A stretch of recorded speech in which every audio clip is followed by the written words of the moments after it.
D-A-M in time. Wake up, it's D-A-M in time. D-A-M in time. Truth in the booth and the whole chat line. I walk in with the facts, no fluff in the bag. Hot coffee, cold truth, let me raise that flag. They came for the jokes, but they stayed for the lesson. I turn headlines into business confessions. I don't do fake, I don't tap dance nice. I say what I said, then I say it twice. If the world gone crazy, I'm the morning alarm. With a mic in my hand and some smoke in my palm. Say D-A-M-N, D-A-M-N. Say it one more time. D-A-M-N. If the truth hit hard, let it ride. If the show got value, put some love inside. It's D-A-M-N. Everybody say it. D-A-M-N. Don't just replay it. We live in the chat. If the facts hit home, go and tap that tap. D-A-M-N. Hands in the sky, wake up, get smart, let the nonsense die. Tap that tap, drop that love. Shack going crazy when that truth show up. Tap that tap, drop that love. D-A-M-N in the morning now, turn me up.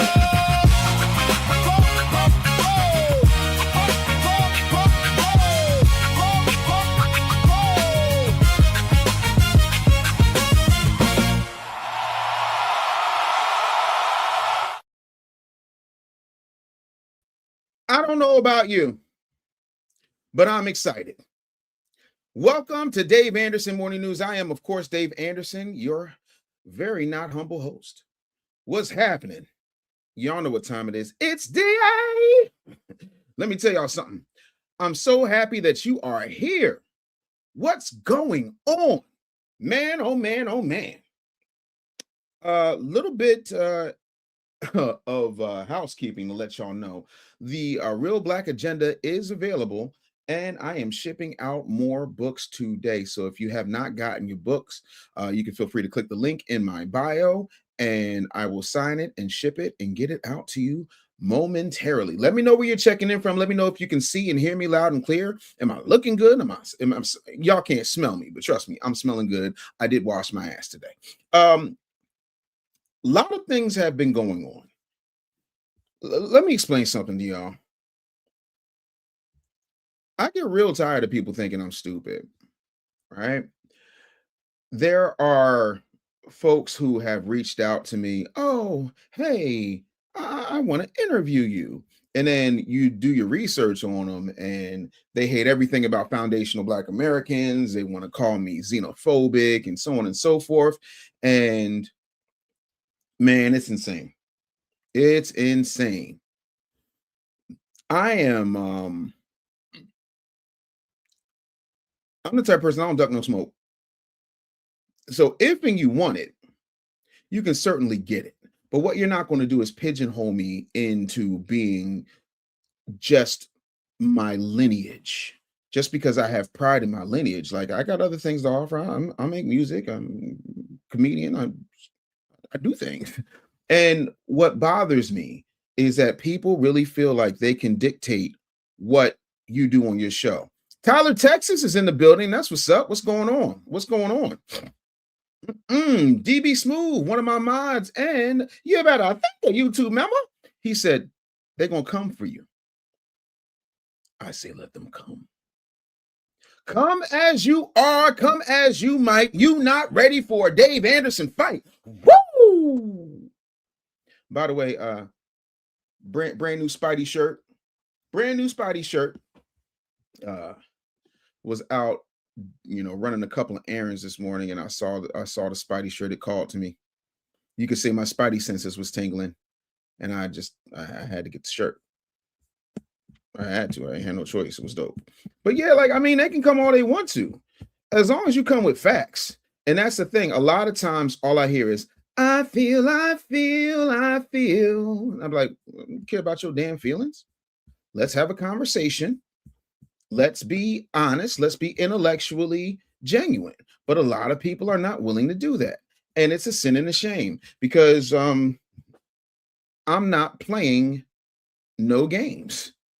I'm not ducking no smoke. And that to me is the most important thing. Lynn Golden with the gift. Thank you so much. Said Uncle Alert. Listen, I got no problem with that. Uncle Dave appreciates you. I do. What up? Dimples is in the building. Peace and blessings to you. You better thank the YouTube member. And if you have not become a member, I'm gonna need you to, because man, listen, we out here giving it away. Al B Chill is in the building. These people don't understand. Peaches. Oh, y'all coming in with the, I feel like Dr. Umar. Donations, gifts. Thank you for the let them cook. Let them cook. We're making improvements to the studio. Can't do it without you. Super excited because I just got a brand new Rodecaster in, and I got to go down and pick up my microphone. So I'm excited about that too. Al B Chill starting us off with our first super chat, says support what gave it away. Y'all know what gave it away. What kills me is people I've never met, people I have never talked to are, just in my comments, tear the mouth, you can hear when they talk it out. And I'm like, that's crazy. That is crazy. How's my lighting? Am I washed out? I need to know how my lighting looks, because a lot of times we can't really tell. DB Smooth said the truth don't need help. A lie definitely does. Big Hurt 45 said, what's the calling number? Oh, there's not a number, my friend. There is a link. All you got to do is press it. All you got to do is press that link and we can go. There it is. There it is, my friends. This is going to be a great show. I am super excited. Can I tell y'all something that happened interesting to me today? And I mean, this really blew my mind. So I'm at Target with my youngest child, and we go to check out because I had to get some dog food for the animals, right? And there was a lady there, and I said, hey, how you doing? And when I ask somebody, hey, how you doing? It's not just me being, customary. It's me actually wanting to know how you're doing. I'm a human being. I like to check on my fellow man. I think that's one of the things that we have gotten away from as a society, black, white, red, or green.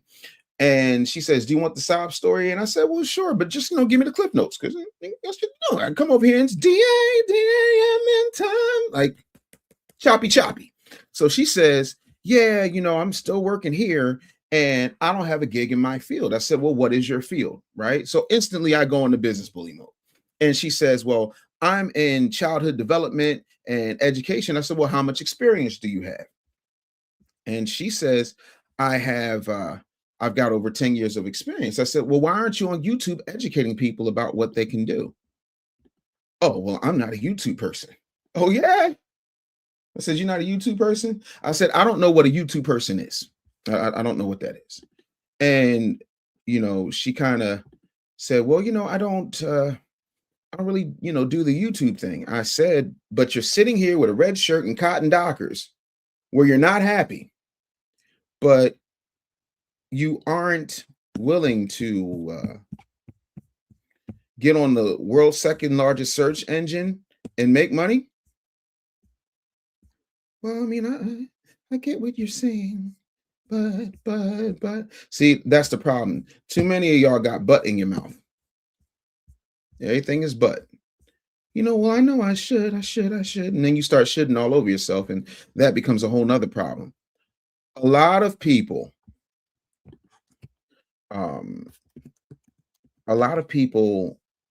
say they want answers. And when you give them answers, they start bitching and moaning and telling you all the reasons why they can't. And that to me is wild. Let's see here. Rihanna 777, thank you for the 2 gems, the Silver Star 2 gems. Appreciate that. Really, I do. And Iceman is in the building. Thank you for the $5 super chat. He says, top of the DAMN Taco Tuesday morning, family. Hey, Dave, our boy, sent us all Aaliyah 4-page letters crying about Sunday. Hashtag 305, hashtag B1, hashtag cut the check. Yo, Iceman, if you can get up here, hit me and let me know what happened. Like, I need specifics. The thing that bothers me, right, is I'll come on a show and I'm just there to have a conversation. I'm not out here trying to, start no beef or sow division or be divisive. But when people start spilling out that, I have to, verbally speaking, get my Roland on. And you know what Roland does, right? You know what Roland says. Do we know what Roland says? If you don't, let me help you out here. He says, "That's a jump in his ass." So that's just what it is. You're not going to think you got a free pass to just take shots at my lineage and so on and so forth. Big Hurt said, I'm not trying to be doxxed. Ain't nobody going to dox you. I'm the son, brother, and nephew of cops. I don't encourage doxing. You don't have any thing about that. Like, what are we talking about? How would I dox you? You asked for the link. I gave you the link. Where you at, though? I'm not trying to be doxed. Where you at?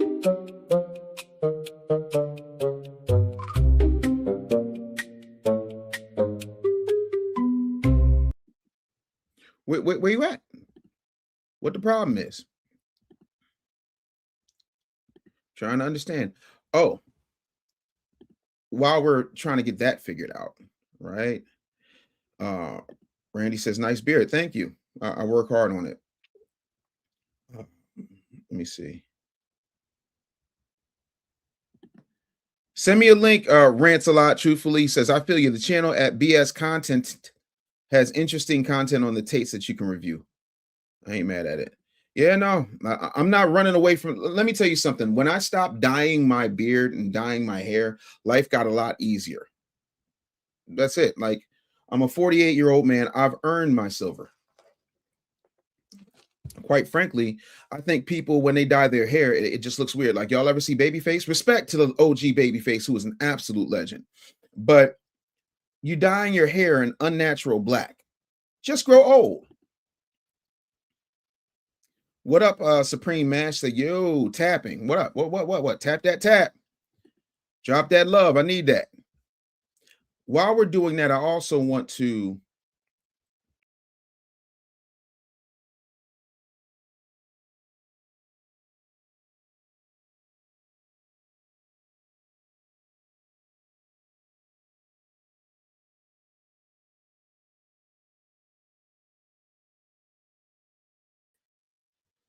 this computer be having a mind of its own. Yeah, that spray can is crazy. This, like, are you trying to graffiti up a wall? Like, what are we doing? But while we're on the subject, there's something that I do want to share with you guys that I think is extremely important. First of all, let me get this here, because we have an announcement. Can your boy get a drum roll, please?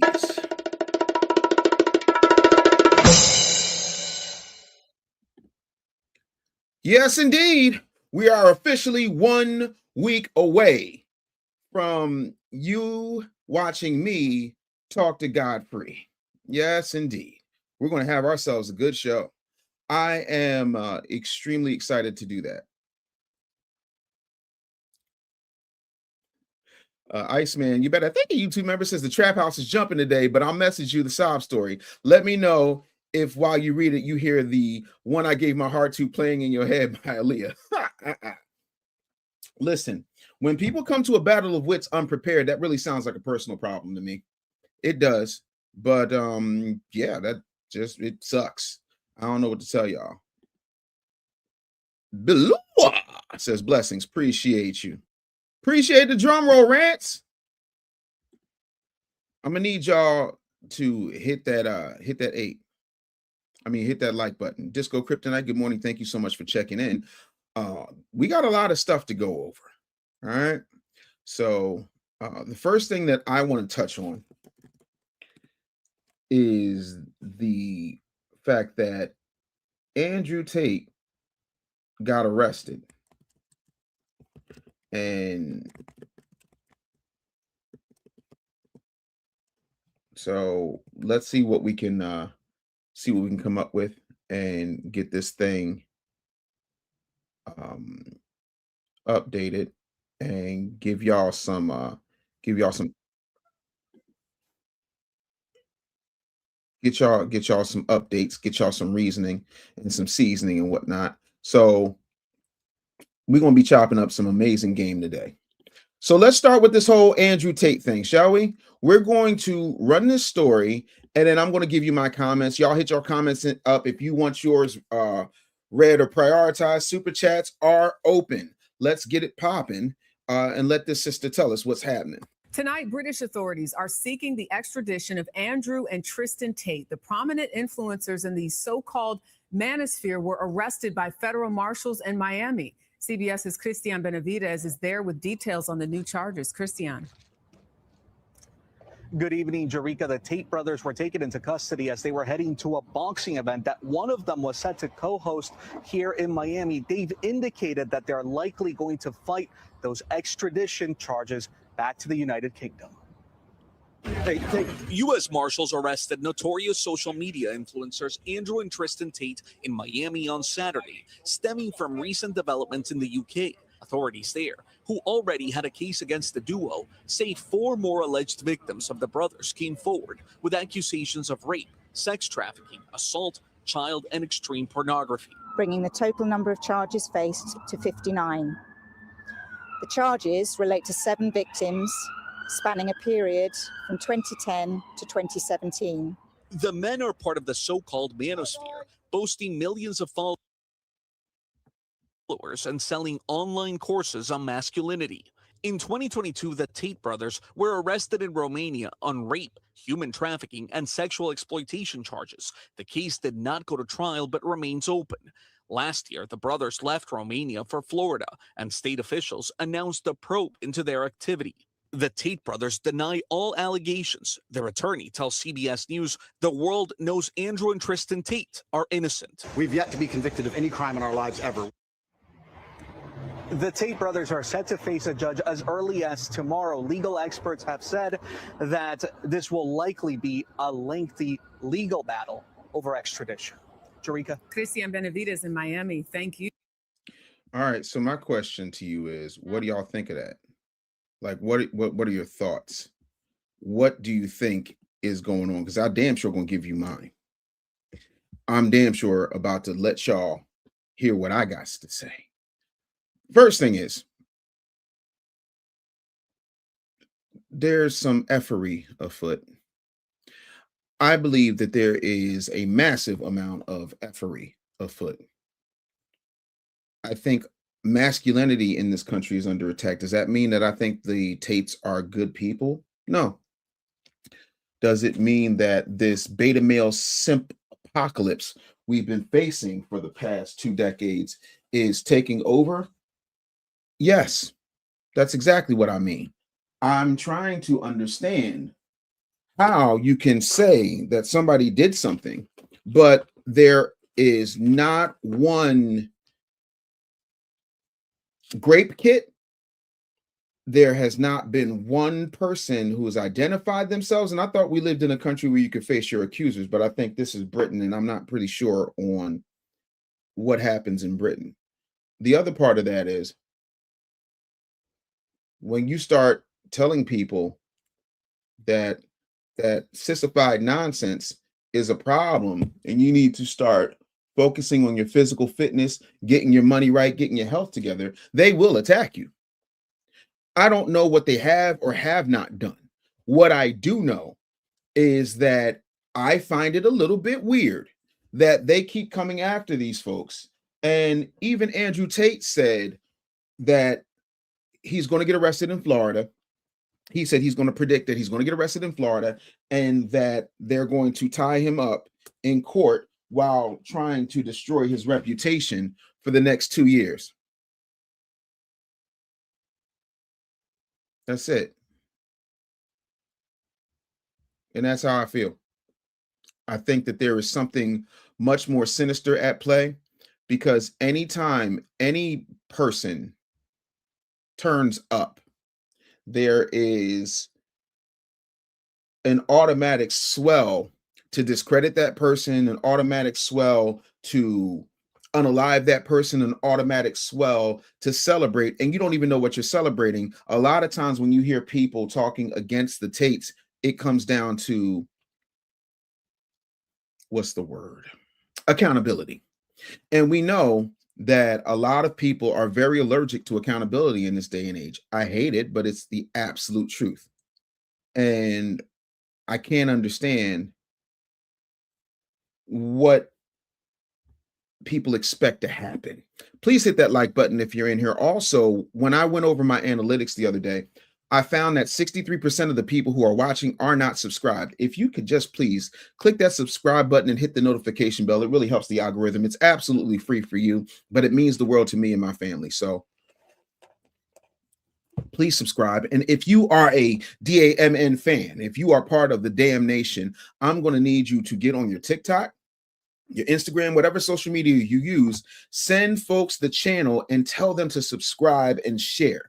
I don't care if it's a favorite moment, a clip, a show that you like, whatever it is, just give a damn. See what I did there? Give a damn. It ain't gonna cost you nothing. Again, super chats are open, but I honestly think that when it comes to this Andrew Tate situation, we got to be really really careful, right? So let me put this another way. And I want to ask you this. Let's deal in facts for a minute, shall we, my friends? Y'all like facts. I like facts. If you're here, you like facts. So here is what fascinates me. Half of the internet already convicted this dude, right? The other half already acquitted this dude.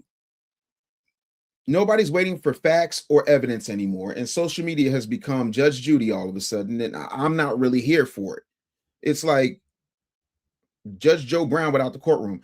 I don't get it. So I want a super chat response. And this is my question. Is Andrew Tate a victim of fame? Or is he a victim of the consequences of his own choices? I'm going to need y'all to go ahead and sound off in the super chats. So Sour Patch Ron just said something interesting. He said, they are trafficking, to be honest, and they speak against the lineage, but I get what you mean. But the Tates are different. They brag about it. When did they brag about trafficking? Can you give me an example of that? Can you show me a link where that's happened? And again, this isn't in the defense of the Tate brothers at all. I just like receipts. When people say they've been trafficking, who have they trafficked? When did they traffic? What did they traffic? Where did they traffic? How did they traffic? And how come we haven't had any conversations regarding actual people, dates, and times? That's it. That's my thing. Street Media 215, man, if you don't come up here and chop it up with your boy, what you doing, man? Says Dave, this is all a part of the UN 2030 agenda, bro. I wholeheartedly agree. Yeah, I would love if you come through, pop on it, and chop it up with your boy for a minute. I just put the link in the chat. I really did. See, this is why I have an issue with people. This kind of comment right here, I have an issue with people. Earl Davis, who I've never talked to, don't know, ain't never seen before until today, says, my brother, it sounds like you're defending sexual assault. I listen to you often. However, Tate and his alumni advocates for the subjection and oppression of women's subjection. Do you mean subjugation? When did I defend him? Can you please come up here and tell me what I said that defends that man? I would love for that to happen. Earl Davis. 3 minutes on Earl Davis. Mods. 3 minutes before Tango down if he don't come up here. Start the clock. Explain that to me.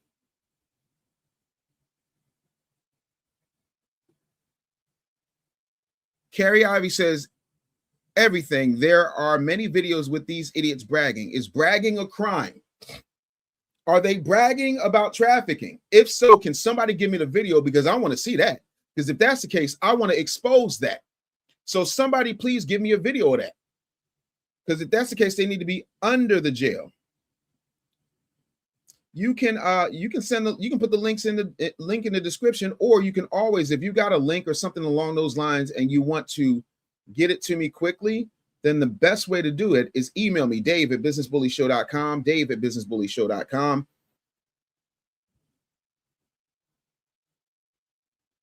Again, are y'all slow? When did I defend the Tate brothers? How am I defending them? Did I say that they were innocent? Or did I say I haven't seen evidence? I didn't say anybody was innocent. A lot of y'all come up here, and when I say come up here, I mean be tough Tony in the comments, talking crazy. A lot of y'all have your man panties in a bunch, or your pink panty thong shoved up your back in the crack, saying things I never said. Do I look like Johnny Cochran to you? Ladies and gentlemen and lady friends, allow me to present to some and introduce to others the man, the myth, the legend. Bishop George is in the building. What up, fam? Peace, fam. Peace. Hey, this situation, I was teaching about the 2030 agenda for the last 7 years, and it was going on deaf ears because people not paying attention. It's bigger. It's more to it than just you see what they're doing to the Tates. Look at the movies. Look at the way women are being portrayed in masculine roles and men are being portrayed in feminine roles. I need you guys to understand something. Forget what I'm telling you. Just Google, simple Google search, UN 2030 agenda. It's a world agenda for sustainable development for rights of women and children, all-inclusive society. Dave, when have we ever lived in an all-inclusive society? Never. And this is why you see LGBTQ and trans rights and everything coming into the forefront. They're pushing this, and you're being socially engineered to now be inducted into a world that never existed before, where everybody can participate.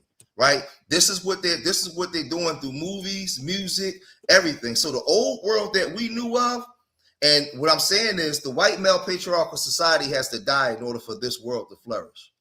So I'm just gonna flat out tell y'all, listen, I've been teaching this stuff. I done had channels taken down, videos taken down, everything, because I was bringing the smoke. I'm telling you right now, Donald Trump and his regime is on stage left to present the white male patriarchal society that doesn't fit in today's world. This is why you have all the races taking the mask off, coming out from under their manholes, coming out from your glove departments, and they saying all kinds of vicious, vile stuff. Your Chud the Builders, all this stuff is being designed in order to showcase to the world what existed, and we're going into a new world. So in order to go into the new world, masculinity has to be basically cut in half in order for women and children to have rights. This is what the feminist movement and all these people are pushing through the 2030 agenda. Just read it. Look at what's happening. You got a female Mexican president who was a prime minister in Spain. This is a global agenda, not just here in the Americas. So the people just need to pay attention, man. I told O'Shea 4 years ago, please leave the manosphere, because the manosphere is going to fall because of what they're talking about doesn't fit with the agenda. He listened, and he went in somewhere else and he flourished. All those manosphere channels fell. Did you hear what they said about the Tate brothers when they on the news? They said he's part of the manosphere on the news. Yep. On the news. So people, y'all got to pay attention to what's going on, man. But I mean, most people listen. I'm an urban nerd for a reason. Right? My program, we right here in Hood in Philadelphia, but I'm an urban nerd, man. I'm from the block. I can do a math equation and punch you in the face at the same time, right? So we represent urban nerds, but we study on what's going on in regards to our people, man. Right? And it's an agenda. Amen. You ain't lying, bro. And I'm gonna tell you what really bothers me is that I'll have conversations with folks, and when I bring up certain points, they're like, "Oh, I didn't know." And but Donald Trump. I'm like, "Yo, why do y'all talk about stuff you ain't even read?" So let me break this down so that we don't start acting like cable news interns. I want to be very clear about no, because you already know. Some of these people get on here and they on CNN, I mean the Coon News Network. They ain't got a clue about a damn thing. All right. So I want to break this down for people because listen, bro, we will be here talking till we blue in the face because respectfully, a lot of these folks do not. And when I say this, I'm not putting nobody down. I'm not tearing black people down. A lot of folks just ain't reading. They just ain't reading. So we're going to have this whole conversation, and I want to be extremely clear. So when we talk about the UN's 2030 agenda, it was a framework that was designed in like 2015, and it's covering supposedly poverty, education, energy, climate, government, international cooperations. So here's the breakdown, right? And super chat, because I'm about to go to hell off. This is not a secret document. However, Nope. It's not legally binding. It doesn't automatically override the Constitution or American law. Now, having said that, I need to tell you this, because I know y'all didn't read it. It's okay. It does, however, to the bishop's point, influence how governments, listen to me, please listen to me. Quote me on this. Clip this if you ain't got nothing better to do.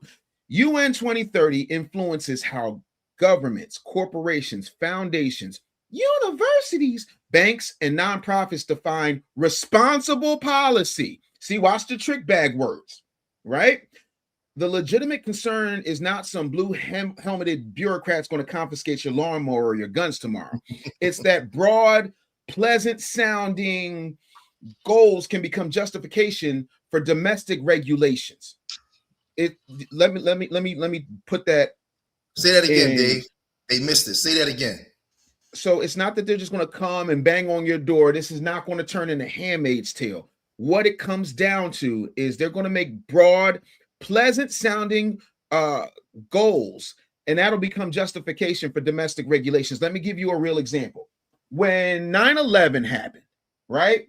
The first thing they told us was, well, we're going to fight them over there so that we don't have to fight them over here. Then the next thing you know, they're saying that we're going to have to we're not going to rip apart the Constitution, but we're going to peel it back a little bit. We're going to peel a wig cap back off the Constitution, and we're going to hit you with this thing called the Patriot Act. Now you're so comfortable with the Patriot Act, y'all done forgot what the Patriot Act is. At any given time, they can look through your phone records. At any given time, they can monitor any device they have access to, which is every device in your house. Black folks love talking about they don't want the government monitoring them, but you're walking around with a $1,500 iPhone in your pocket that is monitoring you, and you're comfortable with it.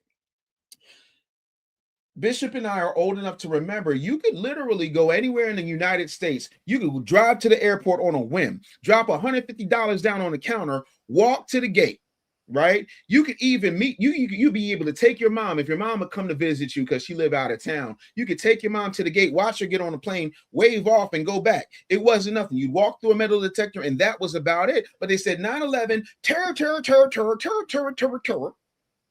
And now you're comfortable with it. You're comfortable taking off your shoes. You're comfortable taking off your belt. You're comfortable letting these people act like ready for the world. Talking about, let me rub you down, even if it takes all night, in the middle of the airport.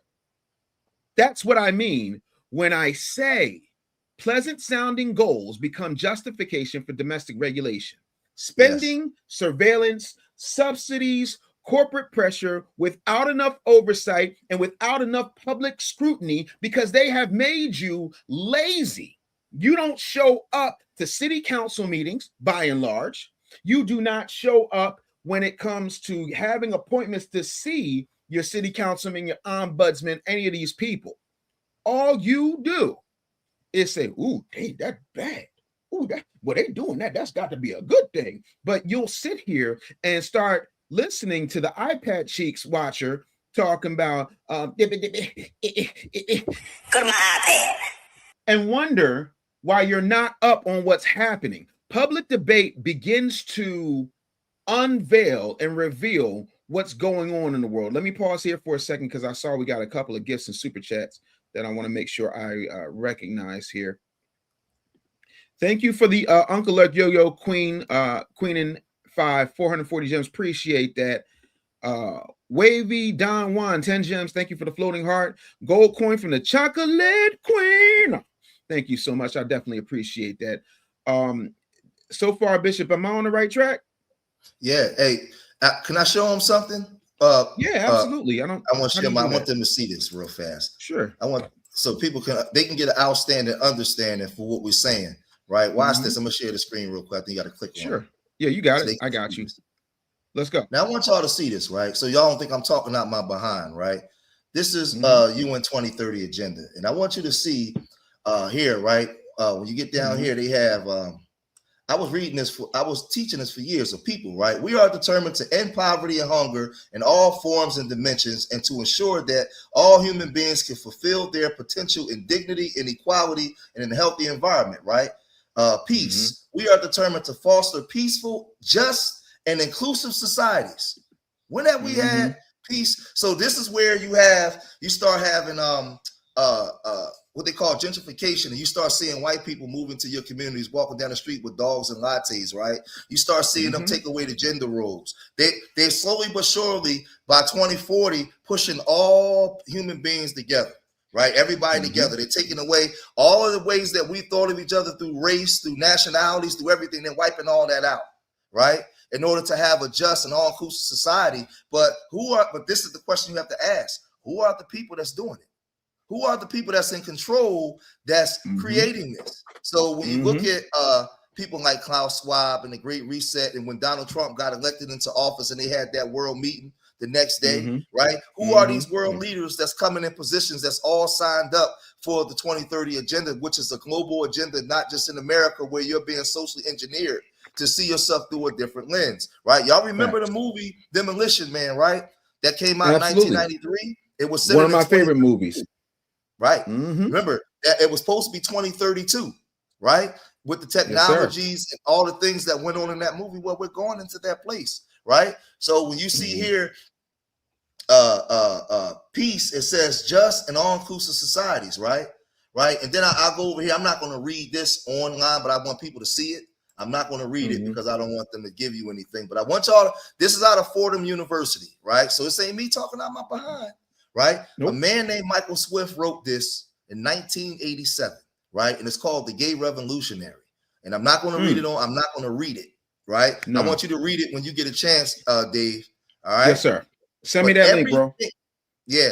Everything that you see that's happening right now with the Skittles crew and trans rights and gay rights and the masculinity of men, when you read this, Dave, it's going to knock your socks off, because everything that's happening right now, happening right now, right, in a society called masculinity and men, Michael Swift told y'all what they was going to do, and it was going to be the unveiling.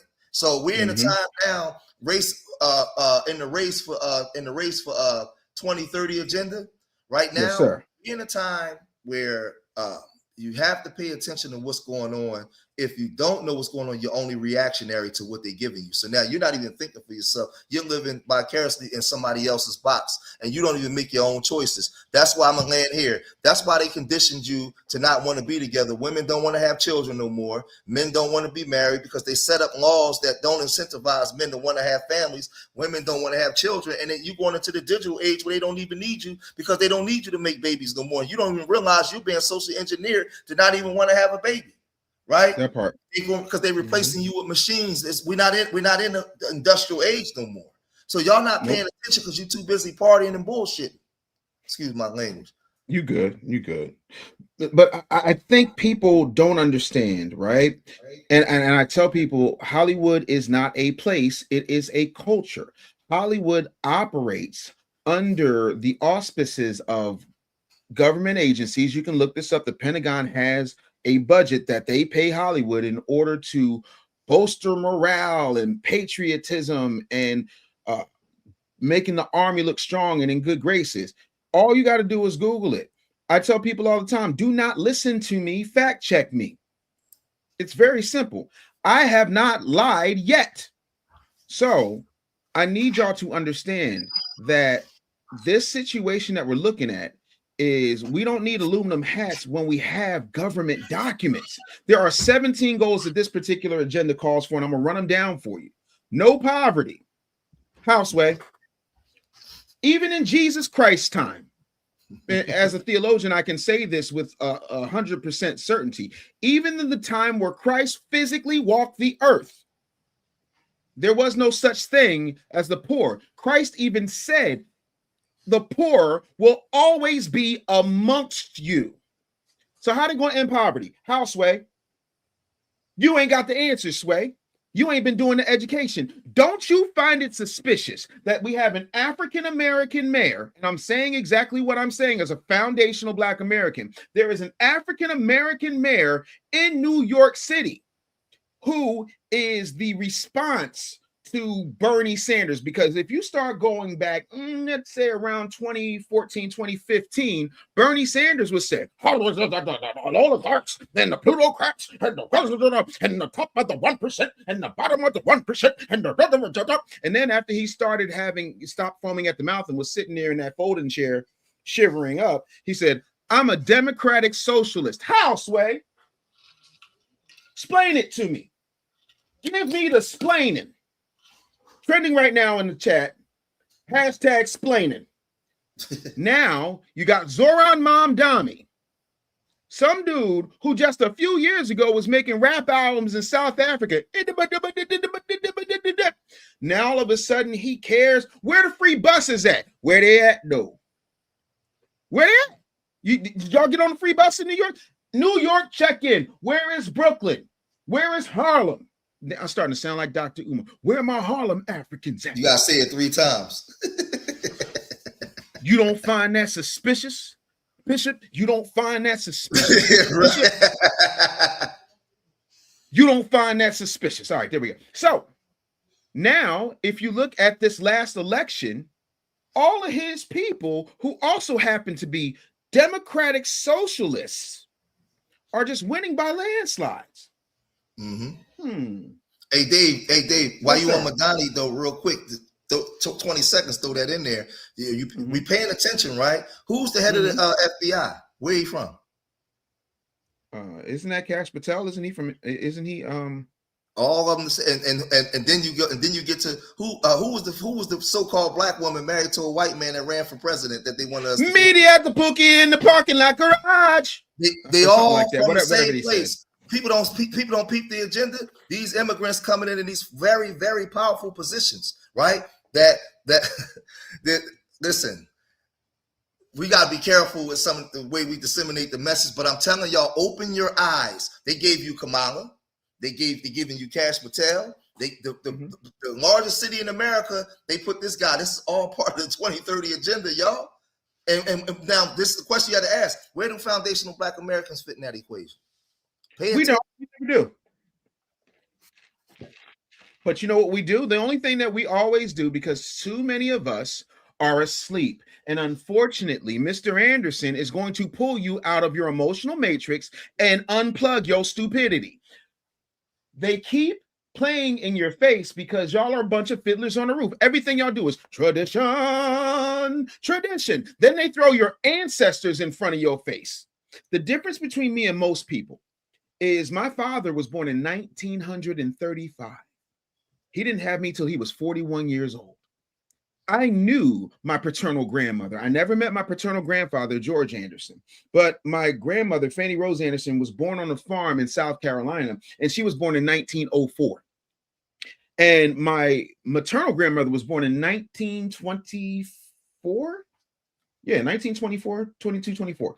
And my maternal grandmother said, I don't understand why your mother and your aunts and your uncles was out there fighting to sit at lunch counters with bland food. She said, with the exception of your mama, because it was an emergency birth, every last one of your aunts and uncles was born in the Black hospitals to Black doctors and nurses. We had Black butchers. We had Black veterinarians. Everybody knew everybody. And she said, David, you're a registered genius. I said, that's what they say. She said, no, you are. You got the paperwork. I said, yeah. She says, name me 5 Black hotel chains. You know how, respectfully, you watch me long enough, OG. Do you know how hard it is to stump me? I was like, she said, name Black hospitals. I said, Howard University Hospital. She said, yeah, but that's state run. I said, oh. She said, they gave us integration and we got nothing. They out here singing songs and march. She says, the dumbest thing I ever saw to this day, because I know what it is like to be Black around Black people. Black people now want to be Black around white people. And that's what happens. Everybody else. And then here's the other part of the agenda we haven't covered yet, Bishop George. Do you notice that there are caucuses in Congress? Let's put the Congressional Black Caucus aside for a moment. I know where you go. Let's talk about the Congressional Asian Pacific American Caucus. They say we're here to guarantee the American dream for Asian Americans and Pacific Americans. Yes, absolutely. The CHC, which is the Congressional Hispanic Caucus, says we're here to guarantee the American dream for Hispanic Americans. The Congressional Black Caucus, which is made up of Bishop George, did you hear that? Did you hear that? It's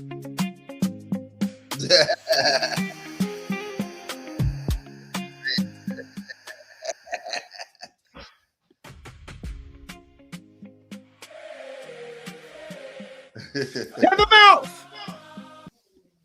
All I'm saying is, at what point do we not recognize that these people literally put on their mission statement, it is our job to secure the American dream for marginalized people?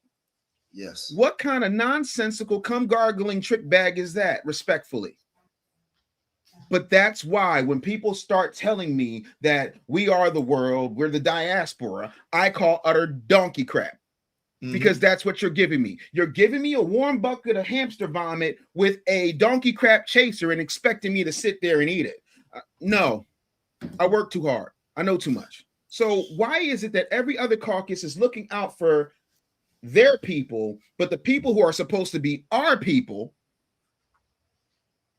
ain't looking out for our people? But they're backing the Democratic Socialists. You got AOC out here doing all types of you better thank the union member Kamala impersonations. Did you hear that latest accent she did? Yeah, man. Listen, I'm as soon as you're done, I'm gonna back you up. I'm gonna go in because you laying it out. Let me just. Yeah, I'm about to land this out because I'm gonna be real quick with it because I know you got things to do. So zero hunger is their next point. When have you ever seen in America? Now I'm almost 50 years old. I have never once seen in America where there aren't hungry people in the so-called richest nation in the history of the earth. How? What? Y'all got the solution to hunger? Here's one for you. If you wanted to solve hunger, this doesn't even need to be a democratic socialist thing. You don't need a UN 2030 agenda. You know what you need? Female trees. Did you ever wonder why when you walk down the street in any major metropolitan city, you don't see fruit falling off the trees?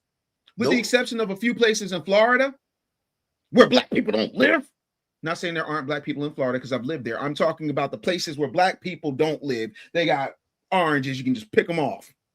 The reason is they rather have male trees for two reasons. Number one, they're not going to feed you for free because they are in bed with these farmers and these Monsanto people and their pesticides and all the ides and the eads and the so on and so forth. And number two, male trees nut all over you. Pollen. That's why so many of you have allergies that you don't have when you go any place else in the world. You have those allergies, allegedly, supposedly for entertainment purposes only on Earth too. You have those allergies because the majority of the trees in this country that are in public spaces are male. So if you wanted to really solve hunger, plant some female fruit trees. But okay, you know, big farmer getting their money. Good health and well-being. How are you going to guarantee that when every time I turn around, politicians on both sides of the aisle are in bed with the pharmaceutical industry? I know because I lobby in DC. So what are we talking? Quality education. I went to Martin Luther King High School, president in class of 1995. Let me tell you something. You a year after me. Huh? You a year after me. Oh, you went to King? No, I didn't go to King. No, we used to go up to King to look for girls because that was up there, Mount Airy, Germantown. They had coming from Southwest. They had both their parents and gated and nice doors and doorbells. They had manicure lawns back then. So yeah, coming from my side up there, we came from the ghetto. That was the suburbs back then. Yeah, yeah. In comparison to Yeah, Southwest, now you are 100% right. So where's the quality education if the majority of us, not just Black kids, but kids, period, are not reading on grade level? We are 27% in reading and 24% in mathematical computation skills. So where's the quality education come from? I'm gonna wrap this up because I know the bishop got things to do. Gender equality. If you don't sit your ass down, if you really want a gender equality, I'm gonna break this down. If you really wanted gender equality, how come there are not as many female bricklayers, brick masons, welders, bridge painters, construction workers as there are nurses and women in quality, cushy jobs in cubicles and offices that are air conditioned and quality controlled? You don't want gender equality. You want gender confusion. Let's keep going. I'm going to run all these down. I'm going to shut my mouth. Clean water and sanitation. I give you Flint, Michigan. Next. Affordable and clean energy. How, Sway? We've got wind turbines that have been running since I was 22 years old, and you don't want to see my light bill, and my house paid for. What is we talking about? Affordable and clean energy. Where? Decent work and economic growth. How? When has that ever happened? Stop it. Industry, innovation, and infrastructure. So that means they're going to put data centers in your community while not reinvesting in your community.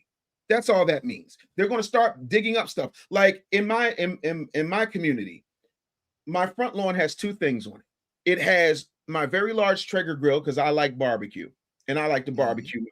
The other thing it has on it that I did not authorize, but the community, the board dug up 1/4 of my yard and put in fiber optic cable from Verizon. That's your innovation and infrastructure. Stop that. Reduce inequalities. When? How? That doesn't even make sense. You see how they're just giving you all these fancy, beautiful words? Let's keep going because I'm going to run this down. Sustainable cities and communities. Bitch, I kill you. Whoa! They were serious. Never mind. Let's keep going. What else? This is going to get responsible consumption and production. First of all, we are a gas guzzling, beer chugging, saturated fat loving. We have cases in Walmart of a thing called Bacon Up. Come on, man. Stop playing with me. Climate action. Just words. Protection of oceans. I'm sorry. Did we hire Aquaman? Somebody called Jason Momoa. Oh, wait, no, he's Lobo now. Never mind. Protection of oceans. You don't sit. Protection of land and ecosystems. Yeah, that's why you got all these illegals over here. That's why you got people stuffed on top of each other like sardines. Seriously? Stop. Peace, justice, and strong institutions. I'm sorry, I'm a Marvel fan, but that sounds like some Superman-ish if I've never heard it. Mm-hmm. What is we talking about? Y'all keep talking about artificial intelligence. No, baby, this is AI. This is Anderson intelligence I'm giving you right now. Global partnerships. With who? Who the partners? Who they at? Where they at? Do you know them? You seen them? Do we know who the partners was? How did they become partners? Is there a public path to partnership globally? No? Okay, cool. Trying to understand. Nobody reasonable opposes clean water, education, functioning institutions, or fewer children dying. The fight concerns definitions, methods, cost, enforcement, and who gets powered. I'm landing my plane there. You got it, bro. I'm sitting my black tea. My latte. And see, because for years I was trying to create on my Urban Nerds channel for my nonprofit for my inner city youth. These kind of conversations, but have them in a way where we can educate the people, where we can educate our people, our young people. Yes, sir. Yes, sir. As to what's coming with the technology and how to move. Because no matter how much I dislike it, the world is moving into what the world is. And as long as I'm living, I'm going to have to adjust to living into that world. Right. But what I've done, I've been married for 26 years for a reason, because God bless. When I was in prison, OG Zachary Ricketts told me, he gave me knowledge of stuff. And he told me, he said, you got a choice. And I never knew I had a choice, Dave. I thought that I made my decisions based off of my environment. I thought that my decisions that I made for my life was based off of what was being presented to me. And then I had to realize that my choices ain't my choices. My choices is given to me for somebody else's financial gain. I keep telling you guys that for people that know me online, Black dysfunction is profitable for everybody but us. Right? So the whole thing is, once I realized that I was getting caught up in these nigga traps that they were setting for me, I started saying, I got to be the opposite of everything that they present to me. So here I am as a Black man, been in and out of prison since I was 13 years old, up until about 27, right? I said, okay, I'm gonna go ahead and get married. And I'm gonna raise a family, and I'm gonna do everything opposite of what I'm seeing going on in the communities that I come from, right? Right. And I started 100%. To do everything opposite. And I was promoting this on my channels for years. I was hearing our people say what they say that they desired. Man, we got to get these families together. We got to build communities. So I created a nonprofit for inner city youth. I presented my wife, who Black woman, been married to for 26 years, put my children on there. And I try to put a clean glass next to a dirty glass. I try to present to the people. Guess what, Dave? Nobody supported it. Nobody was over there. This is what they said that they wanted. But when I was giving it to them, but what I realized was it wasn't that they wasn't supporting it, Dave. It's what I was presenting make you have to work. You got to work to be. Marriage is work. Marriage ain't something that's promised to you like life or death. It's something that you got to work for every day. Raising a family, actually doing the things that we say we require about community based and building. That means I got to treat my brother right. That means I got to love on my sisters. That means I have to protect the community. A lot of our people ain't ready to do that. So when we disseminate this information to the people, oh man, that sounds good. But you mean I got to roll up my sleeves and actually do some work? It's not going to be done. Yes, you lazy biatch. Yes. Yeah, it's 100%. Not going to be done for me. So I'm saying all that to say this. The reason why I'm laying it out in this manner, because if y'all hear me talk the way I'm talking now, and then you go to my channel and say, what kind of content is George putting out? When I was putting this content out on my George Making 1, George Making 2 channel, Urban Nerds channel, I was getting videos taken down. I was getting channels taken down. So what I strategized was I went into the celebrity gossip crap because I knew that that's where the mind of our people are. So, and I put the same message inside that I put the genie in the bottle. And my channel went all the way up to 60,000 subs once I went in to start talking about the trash, right? But I put the good stuff in the trash. I'm saying that to say this. Right now, online, you're seeing the Democrats, and they're echoing the same sentiments that the grassroots have been saying for a long time. Now, all of a sudden, they're calling out the Democratic, Black Democrats is calling out the Democrats. And they're using our talking points. They telling you to sit on the couch. They're saying that the black leadership in the Democratic Party don't get enough from the white liberals and not putting enough money into the community. They're saying all the stuff that we were saying, right? But let me we say that. No, I said right. Go ahead. But let me give you a warning. I told you guys last year when I was live streaming every day, they're going to come and commandeer our talking points because they know 45 and younger, the grassroots got their attention. These young people, y'all listening to us, not them. So what they're doing now is because they're being redistrict out of their congressional seats, they're losing power, right? And remember, their strategy failed. Their strategy was to bring in as many immigrants as they can to create a larger voting bloc where they can get things passed in the House, right? Laws passed. Those immigrants came here with their own agenda. Like Dave just said, they got their own caucuses. They have their own agenda. They don't give a damn about us, right? And I ask that part in a minute. Instead of the Black Democrats coming out and saying our strategy failed, we apologize, we have to recalibrate our strategy. What they're going to do is now take all our talking points that we use their platforms to make it seem like they're going to do something, get you to vote for them again, get their seats and continue to do nothing for you. That's all they're going to do. They're commandeering our talk. So now watch this. Y'all didn't see them descend upon to help Carmelo Anthony. Now you see them coming down here to help Nolan Wells. They only there to help Nolan Wells because they want to get out in front of us with the machine to say, hey, they brought up the family on Good Morning America. All these things are strategies because they saw the inroads that we was making with the people. And they said, hey, we made a catastrophic mistake. The young people are listening to the grassroots. We got to go out and use those talking points. So now if the Democrats ain't going to give us what we want, the couch is always an option. So now you have Roly-Poly Martin saying that, right? When he called us fools and blithering idiots for saying. Blithering idiots. No. Wait, stop right there. He called us dumbasses, simple Simons, stupid idiots. I can't do that. They're full of shite. He said a myriad of disrespectful W supremacists. He called us W supremacists. Yeah, he called us W supremacists. He called us everything but a child of God. You know what he should have called though? His personal trainer. Yeah. He just, I mean. Well, you know, he always got that bucket of Popeyes right there under the table that he don't want us to see, right? That's always right there. You know, he always got that chicken grease on the side of his lips. But they're doing all of this they need their seats back. They want to get the seats back. So remember, instead of them coming out and saying, hey, y'all was right, remember, we can't be right because we have to be controlled. Remember A. Philip Randolph,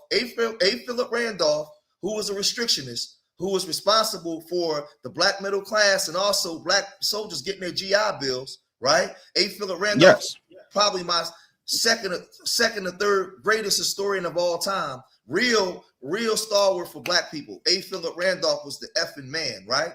A. Philip Randolph was a restrictionist. He wrote in his writings against the NAACP in the 20s and the 30s against the West Indian coming to America because he understood that they want close proximity to whiteness. They didn't want to come here, not all of them, but the majority of them didn't want to come here and join forces with us. They wanted to come here to benefit off of things. So when you see them today, let's fast forward 100 years in the future, right? Listen to what I'm about to tell you guys, and I need you to understand. Immigrant, and I'm not going to say all of them because I don't really use the word tether too much, because I can just break this down to understand and give you an outstanding understanding.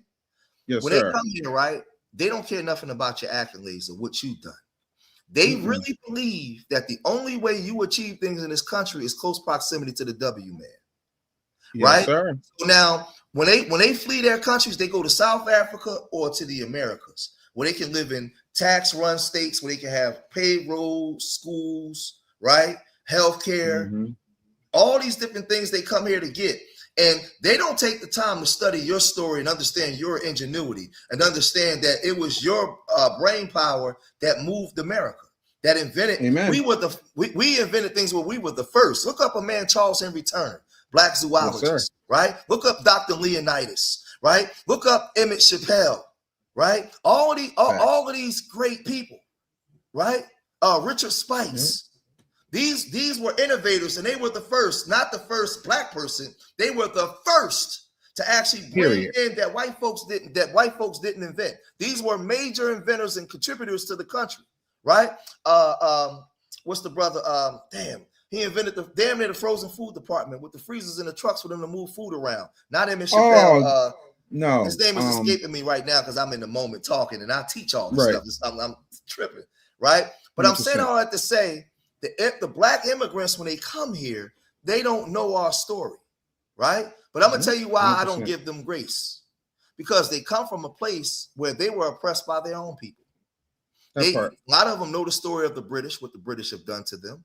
They know the story of what the French have done to them, and they have to flee their country. And when they come here, they see people that look like them, and instead of joining forces with those people, because they understand colonialism, they rather side with W supremacy against us in prominent positions.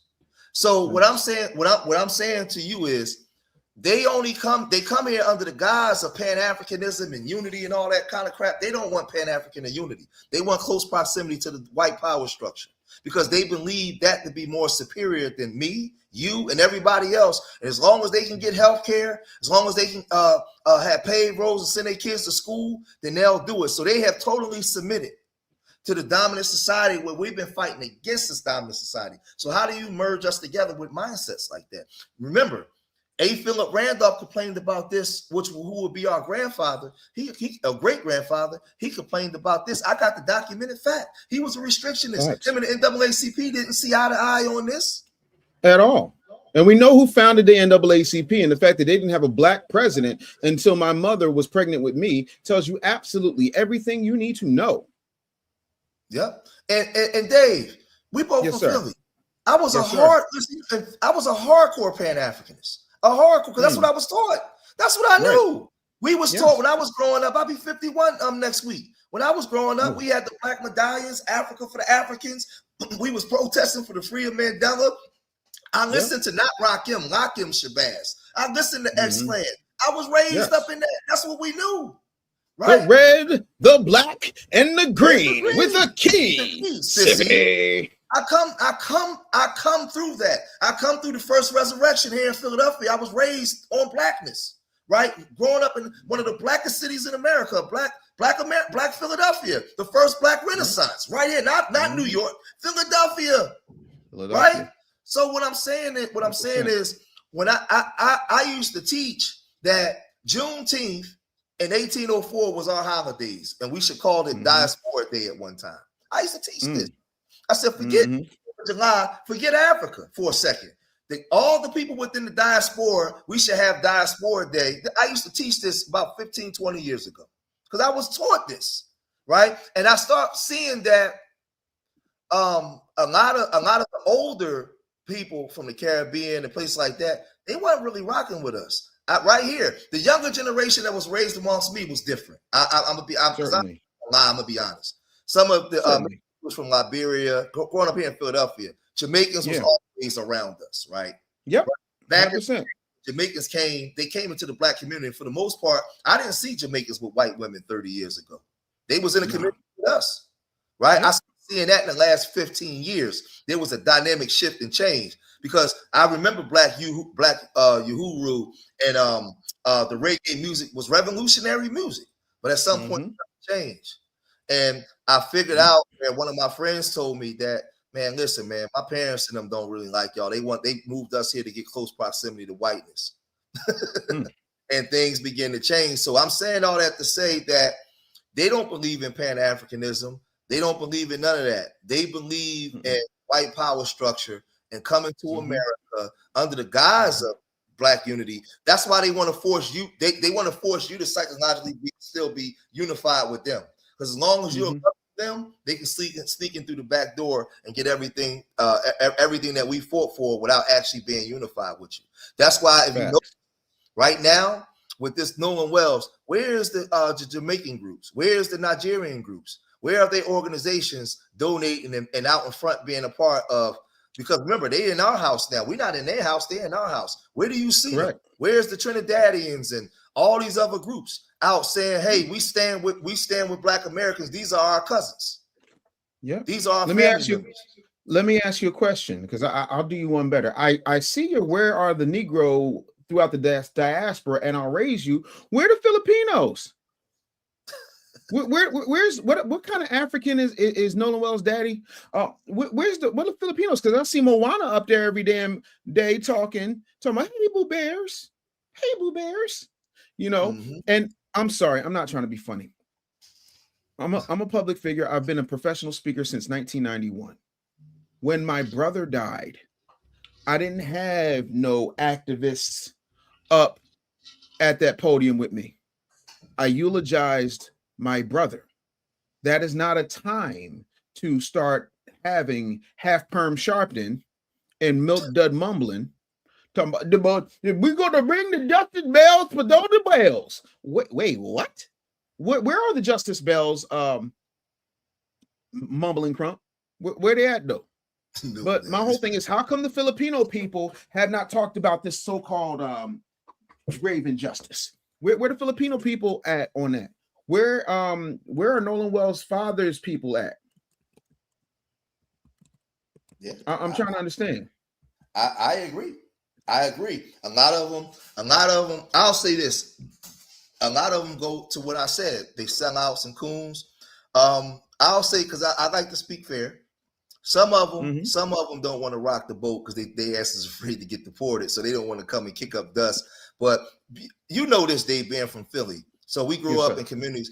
I've been in different cities around the country, right? Even when I go up to New York, right? When you go up to New York, you got, especially in Brooklyn, like Bushwick, Bedford-Stuyvesant, you got Caribbean, like damn near whole Caribbean sections, right? When we were growing up, you was just black here in Philadelphia. You didn't have a Caribbean section. We all lived together. And black was just black for the most part, right? Black was black. Like you had a Jamaican neighbor. They was black people. It wasn't a whole separate community, a separate by itself. So when I would go places, I would get a culture shock because I'm like, yo, why they got a whole community by themselves? Why they not over here with us? Right. So I think like my teachings is a little bit different than a lot and yours because you grew up here. You went to Temple. So you understand exactly what I'm saying. We grew up in black conclaves, like it was just pure blackness. But just then black. You got all these separations like this because I don't know how they did it, but for some reason, was they forced to be with us in Philadelphia? Like the different groups? Because now you have Little African Southwest, but Little Africa didn't exist 25 years ago. There was no such thing as Little Africa. In our culture in Philadelphia. Yeah, you got to be with us. But see, what happened was, and this is what people don't understand, there's three things that happened. Number one, they gave foundational Black American churches faith-based initiatives. Number two, they started opening up SBA loans and helping. See, this is the difference. When we talk about flat blackness, this is the conversation that the people that I like to say are, how can I put it? Because people get mad when I say the actual word. So I'm just going to put it up on screen like that. What that acronym is. They started getting the immigrant treatment as opposed to the Black treatment because less than 5% of small business administration loans go to foundational Black Americans.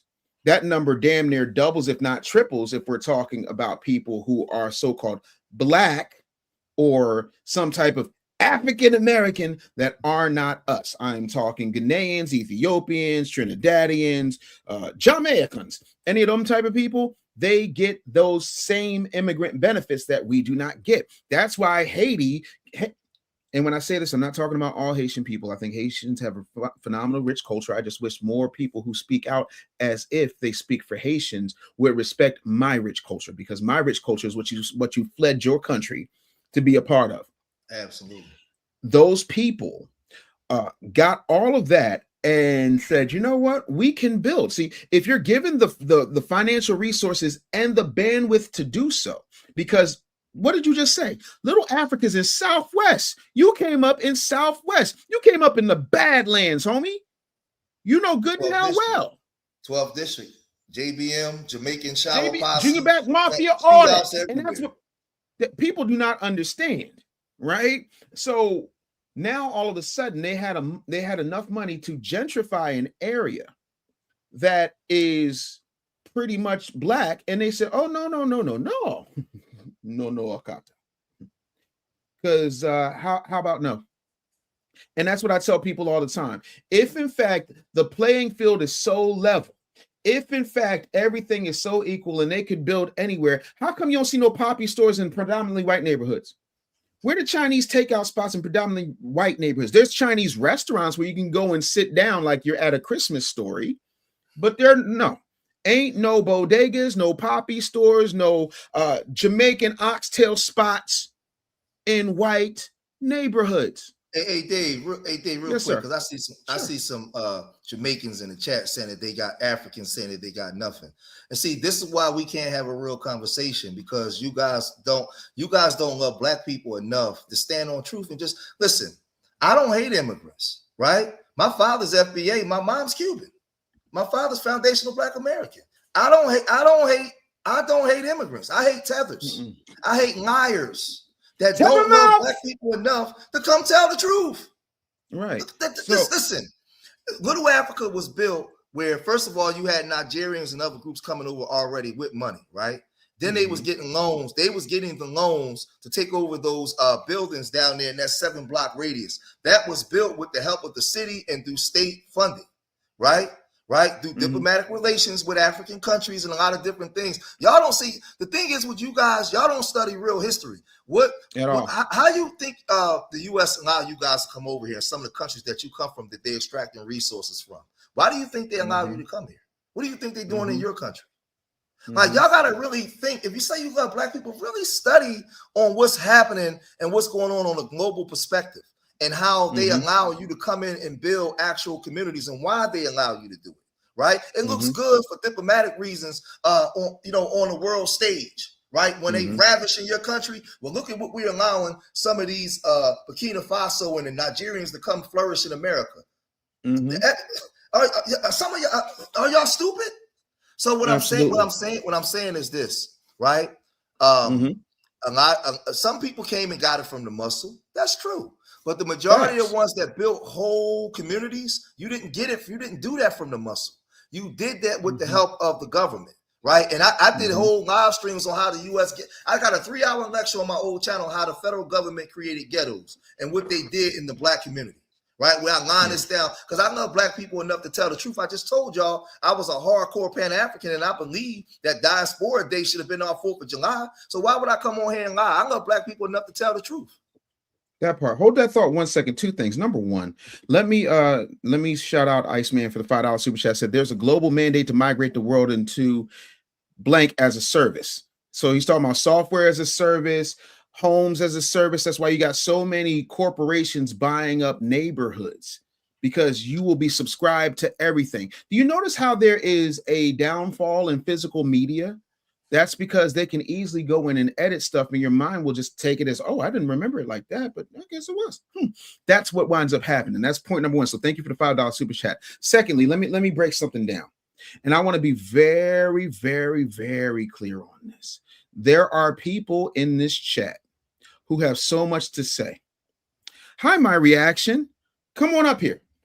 Do you know what Jesus said right before he went into Jerusalem? He told his disciples, bring me that ass. Come on up here. Come on. Listen. Bad man them. Me want see you take on the real Dondara. The lion is ready. Come on. Do you need the link again? Is this channel FBA? Well, I'm FBA, so I guess that makes the channel FBA. Listen to this. Guess so. You're crazy, man. And do we have a problem? Don't be a menace. I'm trying to tell y'all. Listen, I will give you the link one more again. Come through. I dare you. I double dog dare you. I promise you. Like, this is the thing that you people don't understand. I ain't got no job. I got nothing but time. So come on up here. Come on up here.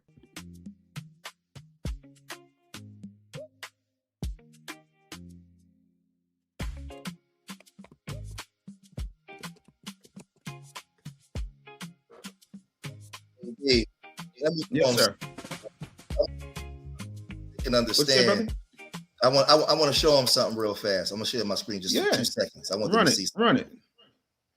Y'all see this right here? I did this 7 years ago when Black Power was a global phenomenon. Brother Moses and George Macon, right?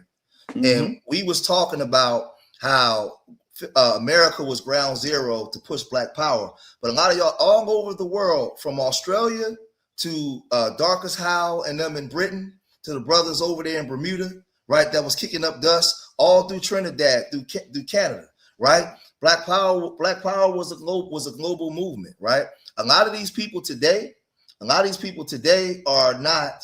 Hold on, let me stop sharing. A lot of these people today that's coming in, they're not their grandparents and great grandparents, because you had A. Philip Randolph calling out groups, but then you also had riders, because they understood that when you look at America, right, and I hear Roland Martin, he liked to bring in Shirley Chisholm and all these immigrants, right? And I always say, who respected us and were on code. Yes, they were on code, right? But before you had, listen, we had Mary Bethune-McLeod, right? We had Fannie Lou Hamer. We had, see, it's funny how he don't bring up these awesome superheroes, right? Black women that was on the front line. Daisy Bates, Barbara Johns, right? We had people that was no joke, right? That laid the platform for these people to come and be a part of what we done, because Big Mama always opened up our arm. Farrakhan was able to come because we had a Martin Delaney before him. We had a Henry Highland Garnett. We had people that was no joke laying the groundwork, right? Elijah Muhammad. Mm-hmm. So what I'm saying is our arms was always open to these other groups to the point where they started to emulate what we were doing, and Black Power became a global phenomenon. Stokely Carmichael, all of them came here because we were loving. So what I'm saying is to y'all, because I know y'all don't know history, when I'm saying, listen, we don't have to be disingenuous. No. All of you Jamaicans, Haitians, Africans, show me a time when Black Americans marched in the street to get y'all deported, or we fought or lobbied to get laws to harm y'all. We've never done that. We just, what we're doing is voicing our opinion about your behavior. And y'all don't even respect it enough to say, well, damn, you know what? I understand what George is saying. I can walk the streets. Ain't no Black Americans trying to kill me. Ain't no Black Americans trying to get laws to get me out of here. That's the W. Not one. We're talking about your behavior.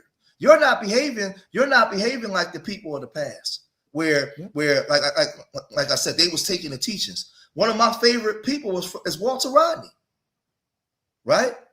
People that was making moves. So what I'm saying is, those of us that's intellectuals that actually teach, we don't hate y'all. We don't like your behavior, and we're exposing it, and we're saying, yo, we over here, man, y'all over here, over there, because we allowed y'all to come into the house, but now we locking the doors. Y'all got to ring the bell now. We got to look out the window to make sure you who you say you are before we even let you in there because of your behavior. Somebody's knocking on the door. Yeah, somebody's ringing the bell. Do me a favor. And see, watch this, right? See, and this is what I'm saying, where their behavior. Somebody say what behavior, but this is what I'm saying. They a lot of them have gotten so comfortable, and I want y'all to hear what I'm saying. A lot of them have gotten so comfortable. Yes, we allowed you. We allowed you. 13th, 14th, and 15th Amendment. Why ain't you up here? You don't know how to type 9 letters behind something? Huh? And watch this though, Dave. Yes, sir. Hold that thought. No. Hold on, Bishop. Hold tight. We got a $50 banger. So I got to stop. Yep. $50 banger super chat right there. Appreciate you very, very much. Yaya's kid with the $50 super chat said, bring that ass to the front of the class. Teach, brothers, teach. Oh, you can count on that. Thank you so much for that big banger. Listen, appreciate you. Thank you for supporting the channel. I'm sorry, keep cooking, brother. I want to let the super chat not be acknowledged. Remember, A. Philip Randolph got Marcus Garvey kicked the hell up out of here. It was A. Philip Randolph and his crew. They ran his ass up out of here. Right? Tell him why. Tell him why. Because he was meeting with the Klan. He met with the Klan, and he was also he was a scammer. Listen. I was no fan. I wasn't the biggest fan of Du Bois either, right? Of Du Bois tactics early on, right? Who was the father of basically civil rights and all that kind of stuff. I was more Martin Delaney. I love Martin Delaney. I love people like that was more on the Black nationalist tip, right? I wasn't the biggest fan of Booker T. Washington up until like the end when I studied his financial. I was about to say, you wanted to break that down to me, bro. Yeah, I wasn't at first. I'm gonna tell you why I wasn't at first, because Booker T and Du Bois used to go back and forth, and I felt like, I'm gonna tell you what happened. I felt like Booker T didn't speak up enough against the lynchings that was happening. But I'm gonna tell you what I did. I sat down and I started to read, and I put myself in his position, dying in 1915, right? I said, imagine being in the world that he was living in those times. And I put myself in this position. He couldn't speak out against a lot of things that happened because they was under direct distress. What he was trying to do was teach his people to be as self-sufficient as possible. And he had to do business with them doubles down there because they didn't have the protection, right? I'm looking at the world through this lens and not the lens of his era and his time and what they were going through. He wrote the economic blueprint that Elijah Muhammad followed, that all the Black groups followed. Booker T created that blueprint, right? He created that model. He may have not done everything that we agree with, but as a historian, when I look into Booker T and I go back into the times that he was in those times, who am I to speak on him or have the audacity to call him a coon? Who the hell do I think I am? What? In the South, in the early 1900s with no protection during the Black codes? Nah, man, no, he wasn't no coon. He wasn't no coon at all. Right. So those were the times when we was trying to figure out which way we would go. I was just more Martin Delaney, Black nationalist, right? You know, coming up out here in Philadelphia, First Resurrection, all that different stuff. But I'm saying all that. I say all that to say this. Listen to me. When you see these immigrants coming here and they antagonize us, right? Listen to what I'm telling you. They know our story.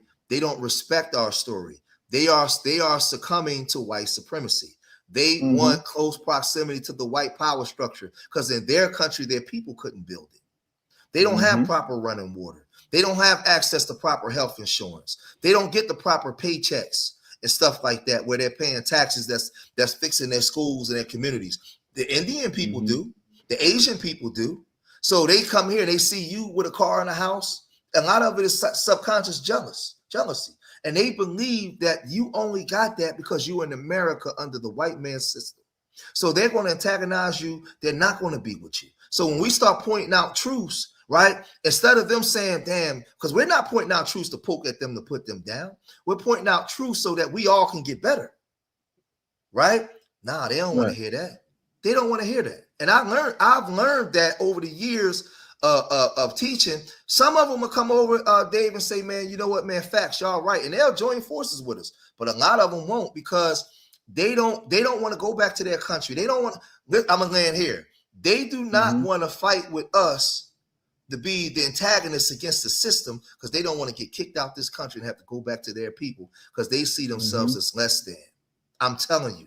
And that's just the pure, unadulterated truth. And they're not going to sit there and tell you that. But it's the truth. They don't want to get kicked out and have to go back and have to deal with their own people. They'd rather be under Mr. Charlie and put their face up in some W cooch and let the Pink Panther run all through their wounds so they can breathe their blackness out. And this is where we at. Yeah, listen, I can't argue that. It is what it is. Like, people don't understand that. Hold on one second. Because I gotta help slow people. So here's what we're going to do. Seeing as though we got folks that don't know how to follow a link. Here I'm gonna give y'all a brand new link to call in. Are y'all ready? I'm gonna put it up for y'all, and I want y'all to be able to follow it. You ready? Here it is. www. Hold on, let me put it up for you.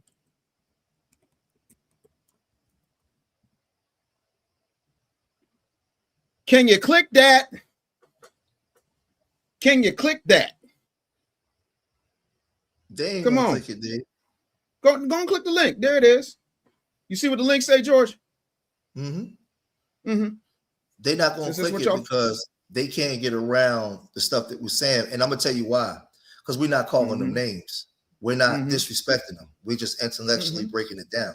We're not stooping to low level stuff. And they only have any form of powers when we call them out there. I don't have to call you out your name.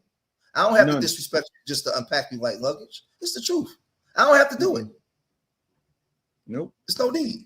Because I'm going to tell you something. I live here in Philadelphia. I know a lot of thorough Jamaicans. I know a lot of, listen, Dave, I understood white supremacy from an African perspective. I had a conversation with a brother from Mauritania, Ivory Coast, and Zimbabwe.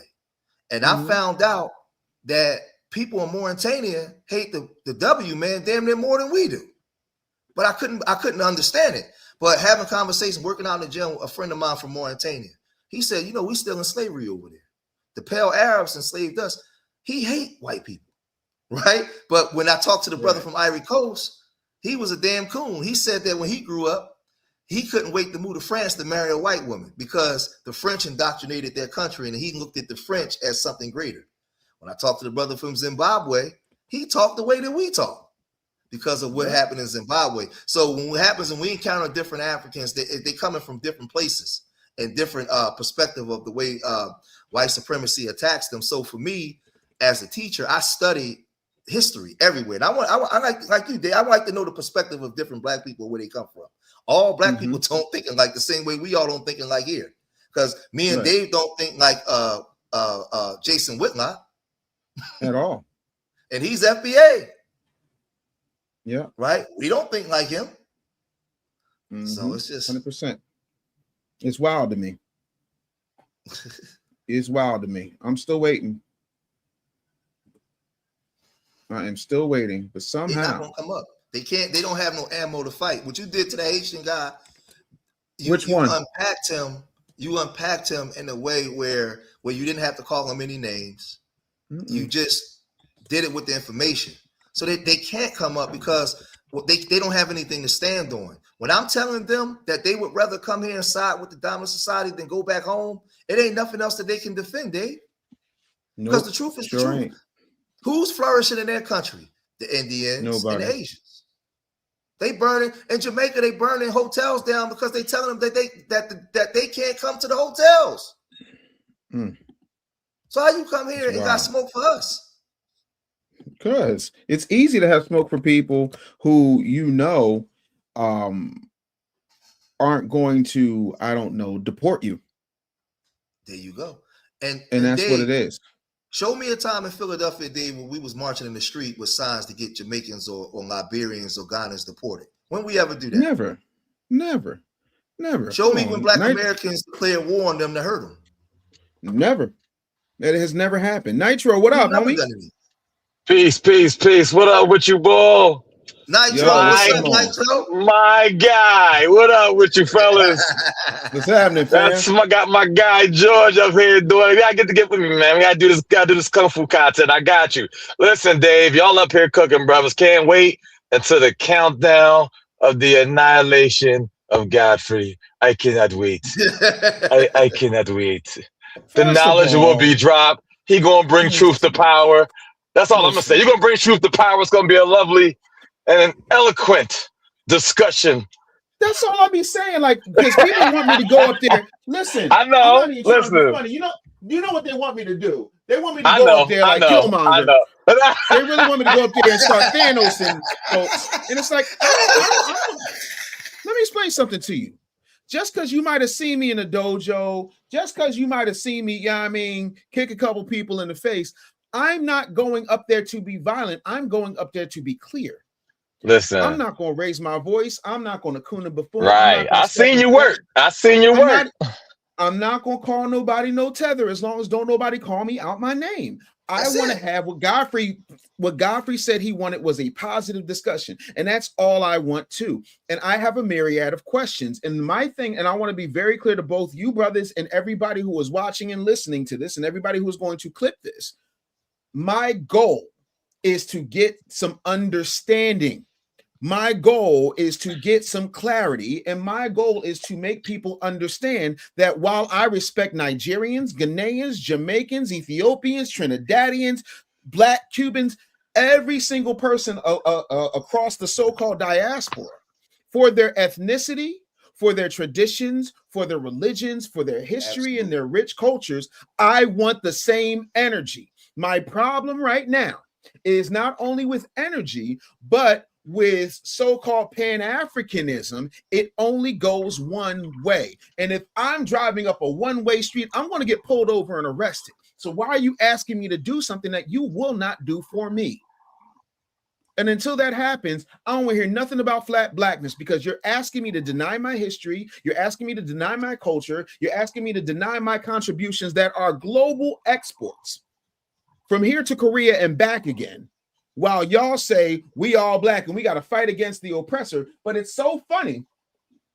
I don't really see folks fighting against the so-called oppressor when it comes to the fact that folks are in our neighborhoods taking money out of our neighborhoods. Our money only lasts 6 hours in our own community. I don't see people fighting the so-called oppressor when local governments are shutting down schools. They got rid of Germantown High School and turned it into luxury condominiums, but they have not set up a situation where, and I'm not trying to be funny, but we used to have a chant at Martin Luther King High School. It was called what school? G-Town. Punks jump up to get beat down. So you're going to put the Germantown kids. You're going to put the Germantown kids in Martin Luther King. I remember asking yet another Black mayor by the name of Michael Nutter to his face when I was working at WURD. You can Google it if you ain't got nothing better to do. And I asked this man, I said, how is it that kids in the far Northeast, kids who are in densely populated white neighborhoods, got computer labs, got education about how to write a check and balance a checkbook, banking classes, home economics, but kids who go to King, kids who go to Overbrook, kids who go to all different types of schools don't have that. I'm trying to figure it out. And he was like, well, I feel you, brother. But those who know, we know Michael Nutter. Those who know, he ain't got time for us, for he too busy running around chasing snow bunnies. Those who know, We know. Michael Nutter. Black net. But listen, He's a I bald-headed just want black everybody net to famous, know. but go ahead. I feel you. I just want everybody to know I appreciate guys like you and also brothers like Tariq Nasheed and also like my brother George here. We understand that. Well, a lot of people, they don't understand that you guys have to play it a certain way for y'all to even be able to be in front of some of these people, for us to even get our voice out there. They have to at least understand that everybody can be radical. Everybody ain't the fist of the nation. We definitely need the scholars. We definitely need the scholars. But if at any time, you know, when it comes to the streets, we outside too. I already know. But we definitely need y'all. We definitely need y'all. I tell people all the time, I am a person who fights with words, but I do know and had a hotline to the pull-up team if so needed. However, what I want to do is drop both of y'all down because my reaction is here, and I don't want him to feel ganged up on. I want to hear what he has to say. I'm good, man. I appreciate both of y'all. Y'all brothers have a good one. Peace, peace. Thank you so much. Get at you later, G. All right, bro. G, I don't want this man to feel ganged up on. So I'm gonna hit you later. Shoot me in for let him. No. Let him stay. I'm not. Okay, well, turn your camera on. Let the people see you, good brother. And while you're doing that, I look just like my picture, King. No. Put your camera on, King. I'm not here to argue. So who said you were? Hold that thought, good brother. Gotta talk to the people who pay me. Coach Creole with the $4.99 super chat said, "Peace and blessings. Assalamu alaikum, Dave. Stay on those shills and tethers heels. North Carolina, by the way of knowledge. Hashtag FBA forever. Absolutely. Thank you, Robert Pass, for the Uncle Alert. Appreciate that. 440 gems. Really appreciate that. Okay, good brother. What is on your mind, sir? No. I was this is the second time I came across your show, and I'm a seeker of knowledge, and I like learning from my elders. But like every time when I heard the gentleman in the corner, what's his name? Bishop George Macon. It's right there. Apology, Bishop George. Like every time when I hear you speak, it's like you say you're not being disrespectful, but the way you speak on Jamaicans, I'm trying to figure out what Jamaicans are you speaking on? Is it a 1% type of Jamaicans that do a certain things pertaining to what you're speaking on, or it's all Jamaicans? Because I'm confused. I was raised in America, right? I was born in Jamaica, raised in America. So when you say like, oh, a lot of us are not with certain things that you guys actually do, I'll say that's false. That's why I was in the comments saying that's false. George, you care to listen to the whole comment? How old are you? First, how old are you? I'm 42. Right. So respectfully, you wasn't listening. I said that, and Dave, remember when I said, Dave, I said I've been able to travel. When I go in Philadelphia, you just black. You didn't have like Jamaican neighborhoods, and we was all together, and it was just blackness. And I said I grew up on Black Uhuru. I understood the reggae revolutionary music back in the day, and Jamaicans was hardcore pro-black. I said, but it's been a shift in the last 15 to 20 years of Jamaicans that's coming through now. That's what I said. You heard something got triggered, and as a lot of Jamaicans do, y'all bullheaded, y'all don't listen. You missed all that part. What I said about Philadelphia, how you missed all that part? You're assuming I missed that part. Hold on, let me respond forward to what you said. What I'm saying is, why did you cherry pick what I said and take one piece out and just go with that when you heard me say in the last 20 years there was a shift? Because at one point you was just black and everybody was together. It's funny how I said that, but you came up with the other part. Cool. I'm sorry, what did you just say? He said it's funny how you heard that one part but didn't hear the other part. And I was speaking before you actually mentioned that part. I was in the comments commenting before you mentioned that actual part. I'm speaking to the part you said before you got to that part, sir. I said that first. No, you did not, sir. You spoke on. See, that's the thing. Don't assume that I'm not listening. Don't assume I'm cherry picking or trying to come up here for an argument. It's not an argument. I would love for you to explain, right? Because earlier before you got to that part, you stated there's a lot of Jamaicans that are not with us. And I said that's BS. So now That's before you got to that part. So expound to me how there's a lot of Jamaicans within your country that y'all let here, right? That is not with you guys when we fall underneath the same merit as you guys, right? How so? And I heard y'all mention earlier, like, oh, it's like we get a certain, what do you call it? Like we get a certain handout, so therefore we could come here and do certain things. Right? That's not what I said. No. Not in those specific. No, I'm speaking in a simpler term. Not in. You didn't say it in so much words. You gotta be accurate. Respectfully. Go ahead. No. Respectfully. Hi, I'm Dave Anderson. This is Dave Anderson Morning News, and so I'm going to clarify exactly what I said so that you don't ever get it twisted again. What I said was, when it comes to being able to build, foundational Black Americans get less than 5% of small business administration loans. When it comes to getting certain programs and access to certain, excuse me, I'm gonna try that one more time. When it comes to getting certain programs and loans and things to be able to start businesses and create communities, you get an immigrant experience. If you'd like the statistics to be specific, I can run those down for you. But there is a distinct delineation and a distinct distinction in the way that Jamaicans, Trinidadians, Afro-Cubans, Ghanaians, Nigerians who come here and become citizens get access to capital and wealth building things that foundational Black Americans have not gotten. Even if you take that off the table, since we want to talk about handouts, you can go to Chicago and look at how Mayor Brandon Johnson specifically took money out of the COVID relief fund and put a whole bunch of Venezuelan, Jamaican, Cuban illegals who sought refugee status and did not go through any proper paperwork, came here illegally into foundational Black American communities. What is the percentage? Excuse me. I'm answering your question. I will let you know when I land and I will allow you to respond.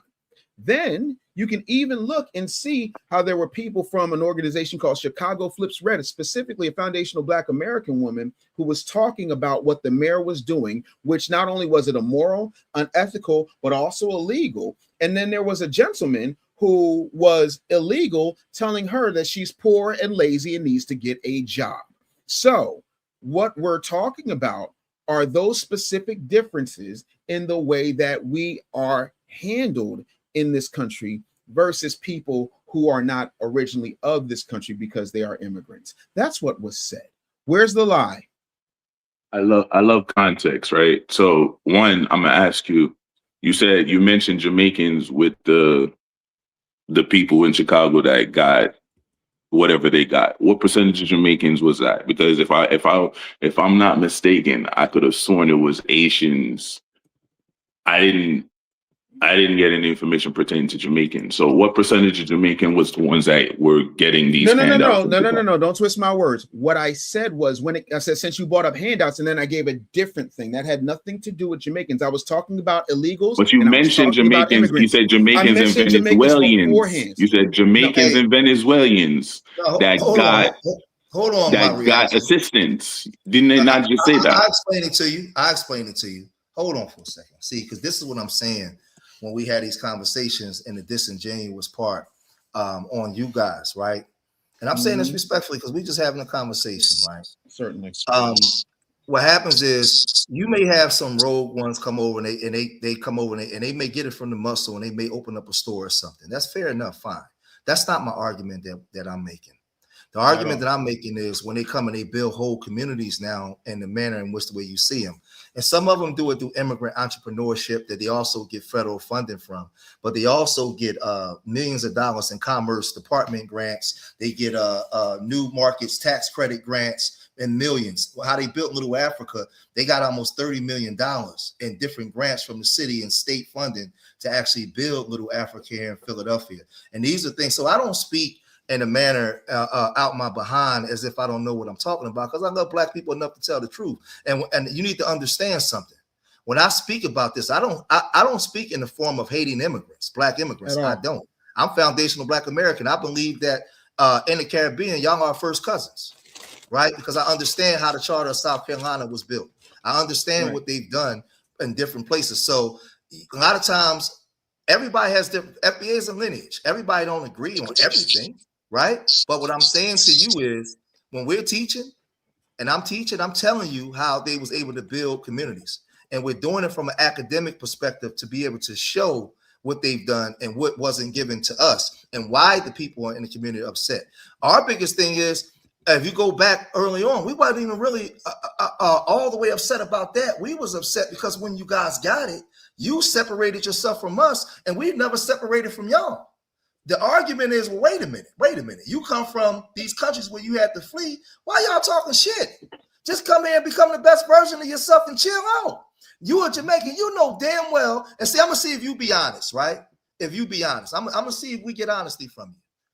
You know, amongst the crew, when y'all amongst yourselves, they say bad things about us at times. Not all of them. I'm not painting a broad brush for everybody, but they do say bad things. How come you never come up and say, you know what, George or Dave, I disagree with some of you stuff you say, but I definitely got to call my people out for some of the stuff that y'all hold them accountable for. Y'all never do that. You come up with smoke. And when we sit here and say, I'm gonna lay here. When we sit here and say, we love y'all, we just don't like some of the shit you do. We say this shit. Y'all don't come up here and say, you know what, I do gotta hold my people accountable. You come up to argue. No. See, first, I didn't come with no hostility, first of all, right? Like I said, I love information. I love to learn. Let me reiterate that, first of all, right? And this is a conversation. This is not an argument. So when I first came, I said, what percentage of Jamaican you're speaking? And yes, Jamaicans, some Jamaicans are hypocrites. One of the biggest hypocrites I know is my mom. So what percentage of Jamaicans are hypocrites? Correct. What percentage of Jamaicans are hypocrites? Can you measure that? I would say. Can you measure that statistically? Based on my observation of my 42 years, I would say probably like 80%. Oh, hey, real quick, my reaction. 80%. Hey, my reactions, real quick, 10 seconds, because you said one of the biggest hypocrites is your mom. I want you to understand what I'm saying, bro. You understand how dangerous that is? The first teacher, and you say 80%. So inside the households, they're being taught this, and this is all we point out. No, being taught what though? Don't skew my words. Being taught what? I said most Jamaicans are hypocrites. So what do you mean? Being taught what specifically? You said, listen to what I'm saying. When you make the term, most Jamaicans are hypocrites, what are you saying they're hypocrites about? Okay. So for example, right? If you look at my mom is very light skinned, right? So there's colorisms in Jamaica, right? Said Jamaicans go against certain Jamaicans, right? The same way you might be like, there's Negroes and there's names. Excuse my language, right? It's the same way I view certain blacks is the same way certain Jamaicans. There's a uptown Jamaicans that act like they're more bougie, more educated, so on and so forth, right? Versus the ones that grind hustle that's in the ghetto, right? Daily. They're those. Which one is your mom? Which one is your mom, respectfully? Which one is your mom? Which one is my mom? My mom is a grinder. She hustles. Why you call her a hypocrite? You just said she was a hypocrite. I'm confused. Hypocrites come in forms of conversation, comes in form of belief, comes in forms of how they no, stop right portray. there. No, wait. Stop right there. You said your mom is a hypocrite. On what issues pertaining to this particular conversation? Because otherwise, why did you bring it up? He mentioned earlier that some Jamaicans talk ish about us, right? Okay. Yes. Okay.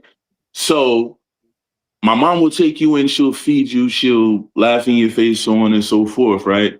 And then turn around and talk shit about us? Is that what you're trying to right. Then why not just say my mom is a shit talking hypocrite and she talks shit like the people you're talking about? So I can understand and respect that.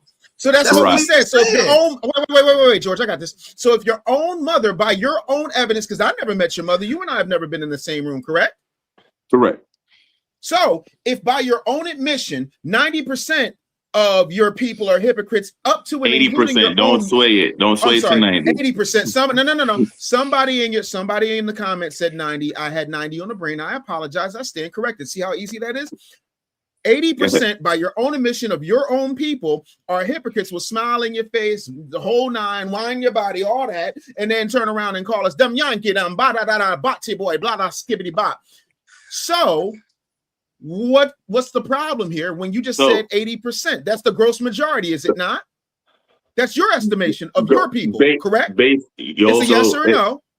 No, context is great because you also hear I said you also hear no. You also I can't answer how you want me to answer, brother. I'm answer only how I can answer it, right? I just want you to answer with logic and break that down because you just said what do you mean 80%. What do you mean with logic? Like what's what?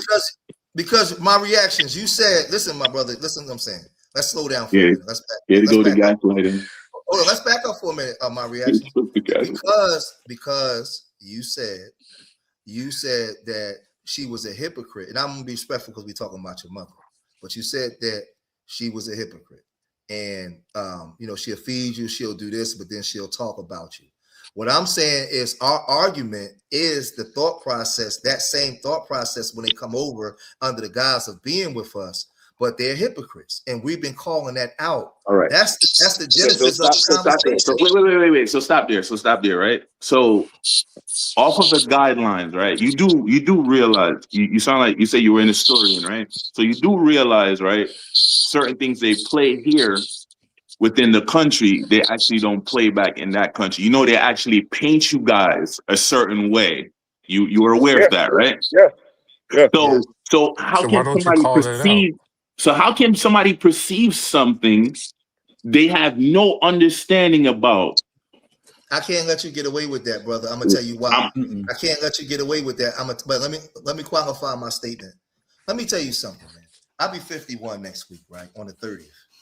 Growing up, nobody was more, the Jamaicans that I met and knew, and I even been to Jamaica. I had Jamaican homies when I was in the streets doing them things. I had Jamaican friends, right? What I'm saying to you is nobody was more hardcore pro-black than them Rastas and them Jamaicans, the Nia Bingy drums, right? Nobody, the Barrington Levy, the Buju Banton, all of them. So they know this white man.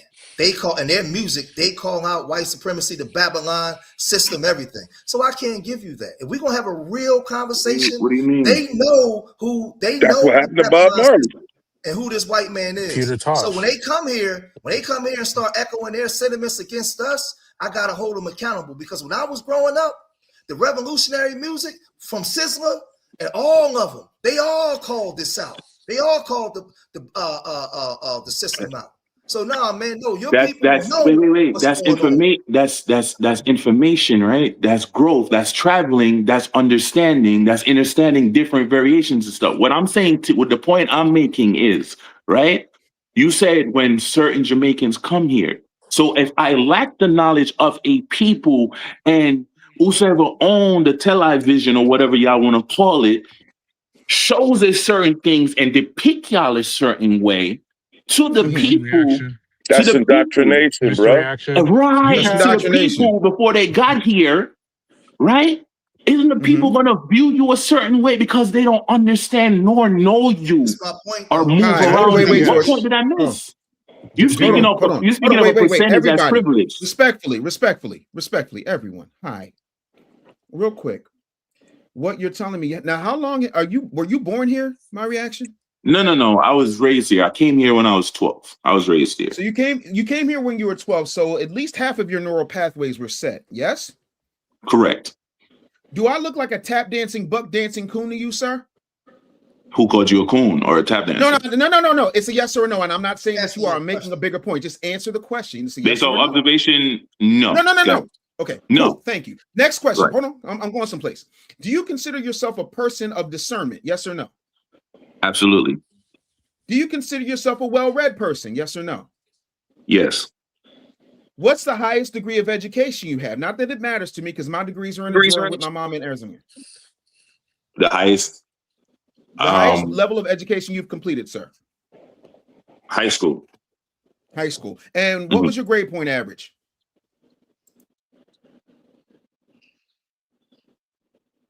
Rough estimate. No, I'm asking. No, stop. Don't laugh. I'm being very serious. I'm making a bigger point. my reaction? What was your grade point average, or were you an A student, B student, C student?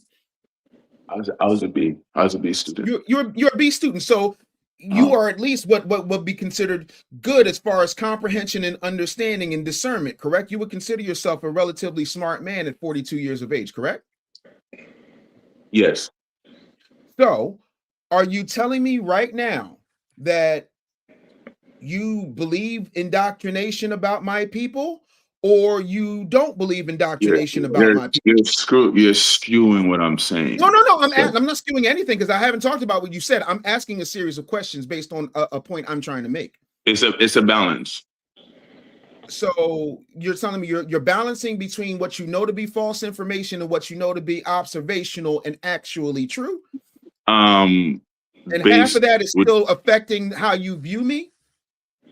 What do you mean? Because I just asked you, are you able to understand? Because you literally did. No, wait. You asked me to clarify the question, so I'm gonna clarify the question. You're asking me you're saying that you understand that people are indoctrinated, and that's what people see when they get over here. You've been over here since you were 12 years old. You've been over here since you were 12 years old. So that's 3 decades of experience with foundational Black Americans, 3 decades of living as an American, 3 decades of understanding that the television, aka the idiot box, you call it the tell-lie vision, is designed to do certain things in order to make my people look like buck dancing coons, gangsters, rapists, and other things, correct? I call it the MK Ultra vision. That's exactly what it is. But which is winning out right now, sir? The indoctrination you've experienced for 30 years, or your B average good ability to discern between fantasy and reality when it comes to dealing with us? I'm going off of my reality. So, right? And would you say the may majority may I add to what you just said, because you guys Certainly. play a lot. You guys play a lot with words, dude. And if I don't play with words. You do. Can I ask him a question? I don't play with words. You said we gonna speak truth. You do. Can I ask him a question? So let me ask you. I'm sorry. Go ahead. No, question. No, it's just I'm just you understand what Europeans done to this world, correct? 100%. You understand who they are, right? 100%. You know who we are, right? 100%. Okay, so understand this, man. This is what I tell, because I get into it with some of my people about this because they're so protective of everybody else outside of us. So here's the thing. Who are your people, A, so that people know? I'm FBA all day, baby.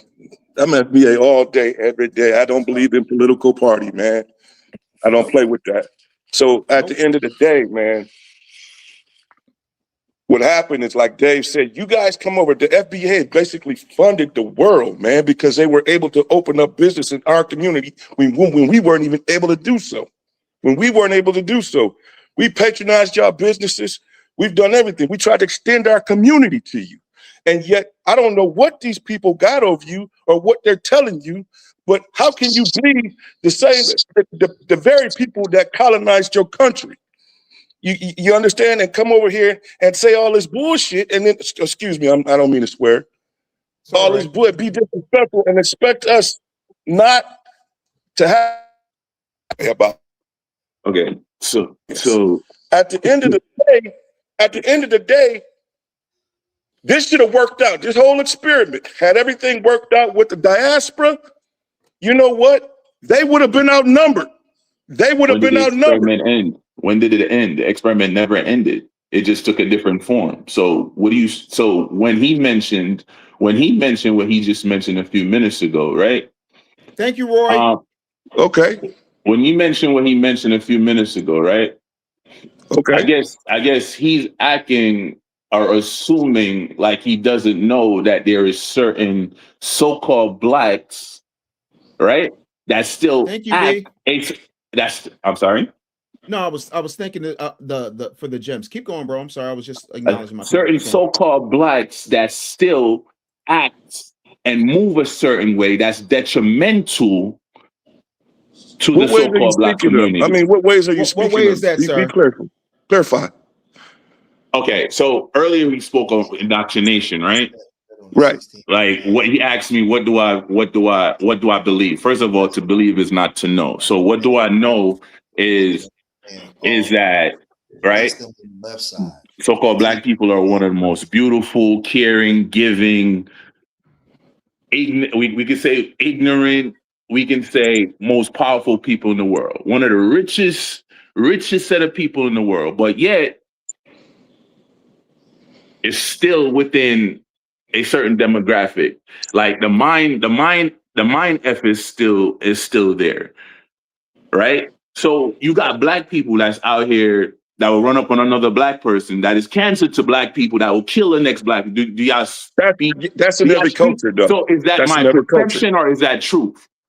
Yeah, that's truth, but that's in every culture. All right. So when he's making it seem like, because I'm just going off the TV or what the TV, I've also experienced this. I've also actually get on a job, work my butt off and then got stuck up by gunpoint, got my face beaten out just for the money I work for. That was not done by a white person. That was done by a black person. Right? You mean like, are you speaking to FBA? Are you speaking to FBA right now? No, I'm having a conversation. I'm not speaking particular to a specific. No, you just said it was a black person. I mean, is it American black? I mean, was it an American black? Was it It's an American black. It's an American. Oh, so it's it's an a American foundational black. black American that robbed. It's an American black.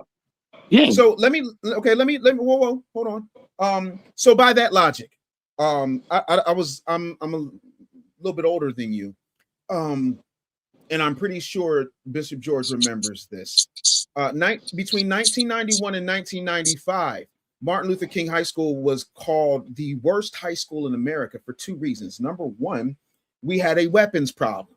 There were school shootings. People were literally getting shot and dying in the hallways. Number two, we had a very angry, very divisive Jamaican population that would come to our schools with literal machetes. You can Google this. They even bought in, if you've ever, hold on.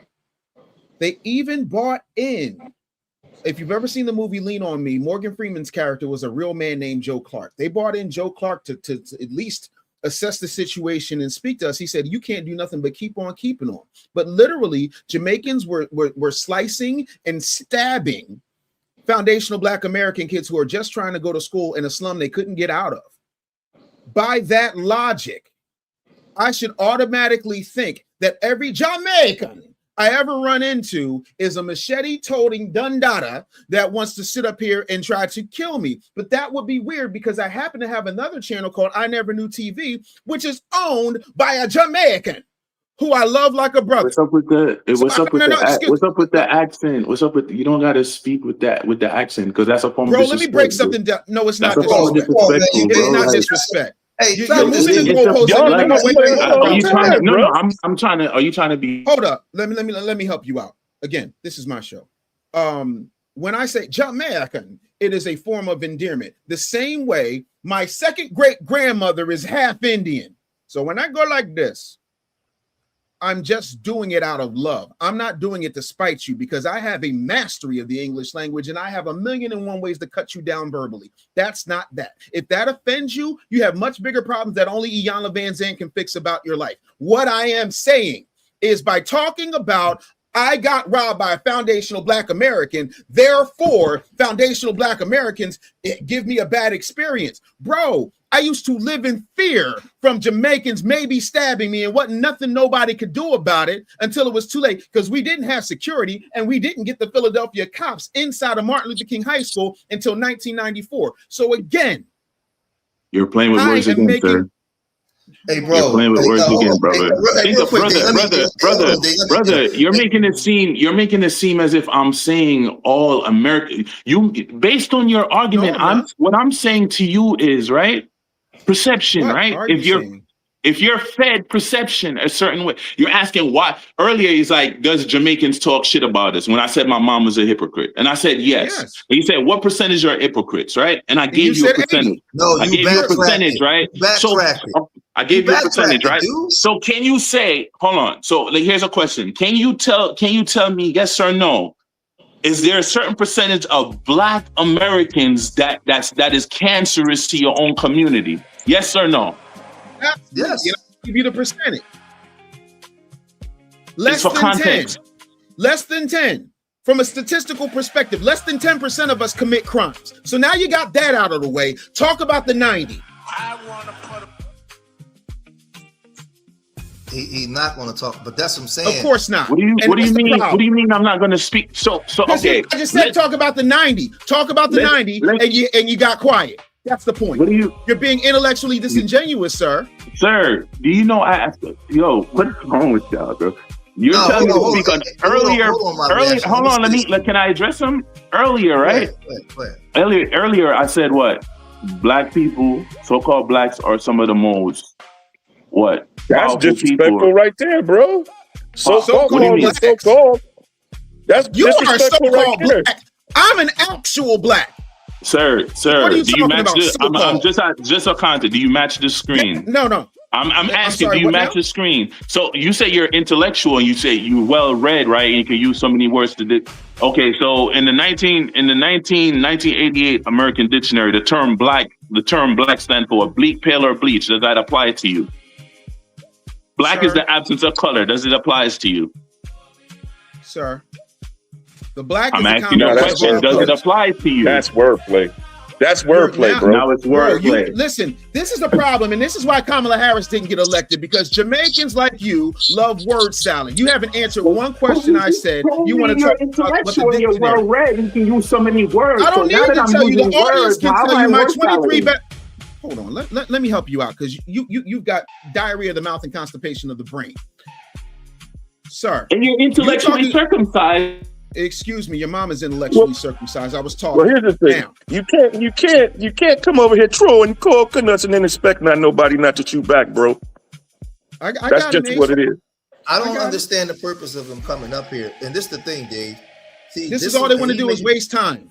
Yeah, he has absolutely nothing, because when I said talk about the 90%, he got quiet, and now he's moving to the 1988 dictionary, as opposed to recognizing that the fallacy in his argument is basing his whole experience on one particular thing. And I'm the one playing with words. Please. Look, check this out, Dave. Let's just go back to the beginning. Let's walk back to walk forward. When he came up here and said that I said something that I didn't say, right? And both of us being from Philadelphia, I'm from ground zero, Southwest Philly, where the Jamaicans was stronghold. I went to, well, I don't want to bring up a lot of stuff, but just put it this way.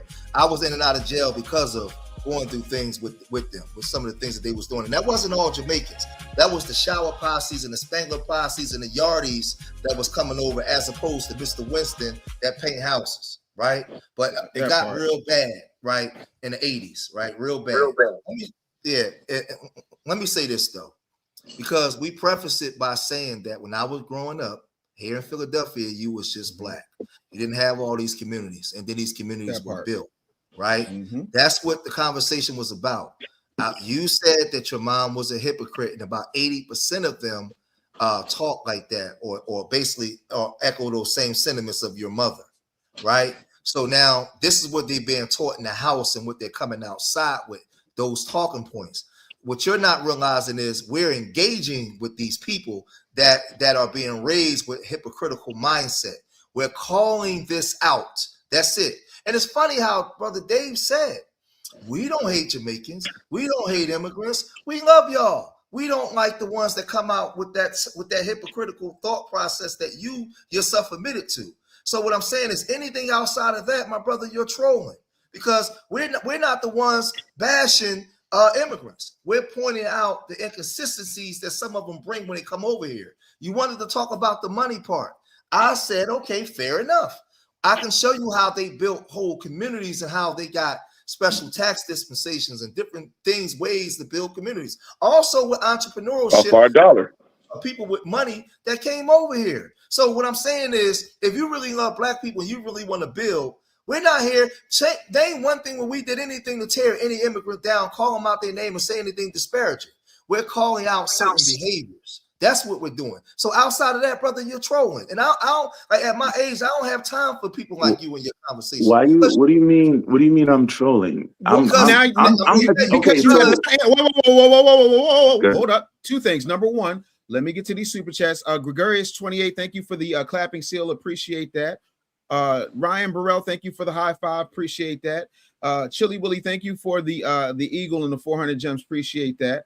Also, let me see here. So I got that. DB Smooth with the happy poop. Thank you so much. And then lastly, FU2 said, who's more violent than Jamaicans? Vibes Cartel, the Shower Posse, Christopher Dudas, or the early 80s Jamaicans fought each other over YT politicians, yet they're banned from their own beaches. Thank you for the $10 super chat. I appreciate it. Every question you've been asked, you have not answered. You started talking about the dictionary. You started talking about indoctrination. You started talking about all of these things. Yet and still, when someone asks you a straight up and down question, you start doing some type of Jamaican Cupid shuffle that has absolutely nothing to do with what's going on, sir. You are being disingenuous and wasting time because you're not interested in a real conversation. When I asked you if you can understand the percentage between what you've experienced for 30 years versus the indoctrination you had for your first 12, you said it's like a balance. And I'm trying to understand how. The question pertaining, are there still Black people that is cancerous to the community? You mentioned 10%, right? And you said, now tell me about the 90%, right? Yes. Tell me about the 90%. How can I spew bullcrap on a thing when I'm in a country on behalf of what Black people has done, right? And continue to support the said country, continue to be around Black. I love Black people. When I'm in the street, I don't look no different than y'all. The only way y'all know I'm Jamaican unless I bring my accent out. Point blank, period. Okay. There's no hate. There's no hate. There's no nothing. What? Sir. You didn't I'm sorry? lead with that, sir. You didn't lead with that, sir. What do you mean I didn't? Did I come in here? You did not lead with that. Did I come in here? Did I come in here to? Did I come in here to fight and argue with you guys? But you guys are playing with words, saying that, oh, I'm this. How many times you got diagnosed? You're disingenuous. You're this. You're that. This, that, and the third. Like, listen, it don't take all day to recognize sunshine, homeboy. I asked you specific questions. You started talking about the dictionary. I asked you when you talked about your experience. You asked the question. Good. I'm going to answer it. You're good, bro. No, I'm the best. Anyway and anyhow, that's one more time and I'm booty. Please be quiet when I'm speaking. I don't think it's comprehensive. I'm not even going to insult his intelligence. The man said he was a B student. I'll take him at his word on a high school level. Now, what I'm saying is very clearly, sir, you made a very specific point about a foundational Black American robbing you at gunpoint, as if me and Ace and George ain't never been robbed by a foundational Black American at gunpoint. However, you all said, are there cancers in your community? I said, yes, there are. There are. And I said, I can give you a number around 10%. Now that we got that out of the way, let's talk about the 90%. You didn't want to do that. You started talking about the dictionary. You started shuffling here and shuffling there. That's disingenuous because I answered your question directly. I gave you the number. I told you exactly what it is. And I even gave you a counterexample that is documented in the Philadelphia Inquirer, the Daily News, Sam Donaldson on ABC News. Jesse Jackson came to my school because the Jamaicans was tearing our shit up. And yet and still, I told you I have a business partnership and a kinship with someone who is a full-blooded Jamaican American man with a channel called I Never Knew TV. And I love him like a brother. That means I do not hold him responsible for what a few crazy knuckleheaded people who happen to be Jamaican did with machetes and AKs. That's what I said. That's how you answer that. That's how you talk about the in your case 80% or the 20% of people who aren't hypocrites in your culture. That's what that is. You could not do that when I said talk about the 90%. You didn't. That's intellectually disingenuous because you asked the question, it was answered succinctly and clearly, and yet and still you have yet to tell me about 90% of my people. You only talked about the bad stuff, and that's where I have an issue. But that's what I got a question, Dave. I mean, can I ask this question? Do you think most, and I'm gonna just say immigrants, period, did they come over here to build with us? Or did they come over here to compete with us, bro? This is to the gentleman. I say both. Both? I say both, yes. I say it's more country. It's more competition because of what I'm seeing, man. we had our arms open. We've extended our communities. And going back to what I was saying before, they had businesses open here. We couldn't even get those licenses. And basically, we patronized those businesses and we got no retribution on it from it. We didn't say nothing until it became disrespectful. Now, on top of that, we're looking at our numbers dwindle. And hey, Dave, let's just talk about California. Can I do that real quick? Absolutely. Let's make it quick because I'm about to get up out of here. Do you remember what the ratio of blacks was out in LA and Compton? Compton was about 90%, if I remember correctly. Especially do you know what it is now? 90s. Do you know what it is 20? now? What is it, 20? Yeah, something like that. But at the end of the day, what was the problem? I can tell you like this: it wasn't the Jamaicans. I could say like it was Mexicans, the cartels and whatnot, because Kamala Harris opened up the floodgates to Mexico. And basically, I seen a documentary on the 18th Street gang out there, and basically what they did, they call it the cleansing of Black Americans out of the community so they can take over. So that's what's been the problem too. Nobody's really talking about that, So I mean, at the end of the day, I don't know if we just been looked at as soft because we didn't want to step back, step to these people. But I'm really confused as to why they think we should be so open. I mean, I got to an argument with relatives. This is just yesterday because I'm like, you know what? I'm cool with ICE right now, because that's the only thing separating the two from taking everything from us. You get what I'm saying? And I don't know if I'm wrong for it, but I can tell you like this. We didn't allow people to come over. We didn't fight, or my ancestors didn't fight for all this, just for people to come over here, move us out of the way, and kill us. You get what I'm saying? So this is why we reacting like that. And some of us are very militant and ready to clap back. But, until we can all get on code, this is going to be a problem. Another thing is, most of the people arguing about this shit, Dave, they don't understand how the economy nor the world is ran. They don't even know who's controlling who. Do you get what I'm saying? Because there's another entity that's embedded in our government. This is a part of their weaponry to keep us divided and fighting. Do you get what I'm saying? These very same people control BlackRock. They control State Street. They control Vanguard. And see, at the end of the day, they control the media, the entertainment business, the rap business, and they fucked up everybody's community. But yet nobody get to say nothing about it. You get what I'm saying? So that's what's frustrating me. And the minute you say something about these people, you got people on your doorstep. And I'm just like, at what point in time, Dave, do we clap back? Do we go? Because they taught us how to do it. We know how to do it. We know how to get at them. Hey, Ace, I want to say to you, you don't have to feel, we feel bad because you have a heart. I learned, because I felt like that with ICE too.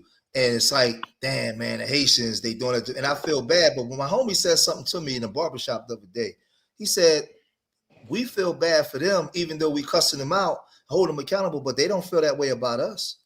You're right. Proving the point, even when this dude come up here, right, talking the way he talking now, I'm going to tell you why.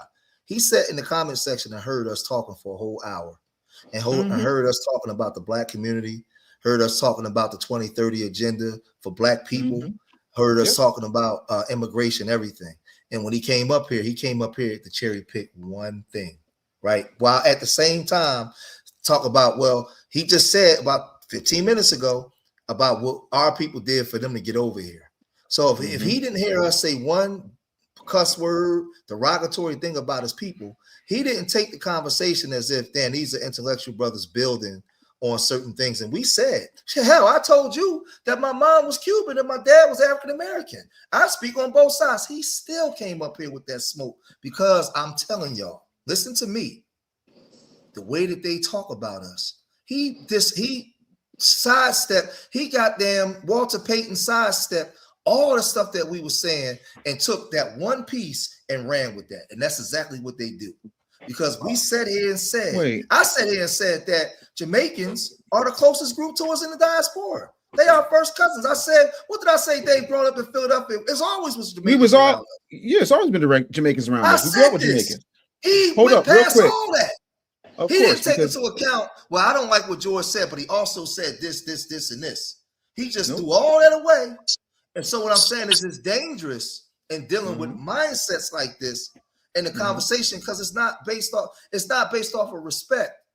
Because No, I'm not sitting at here all. saying, and see, and that's listen, what. when I saw, real quick, hey, something here, I can pass it right to you, bro.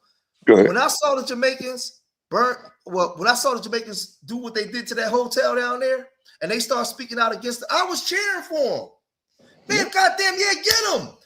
I take back, get them. Our issue is respecting our lineage. That us respecting our lineage don't mean we don't root for y'all or hate y'all. That's not what we're saying.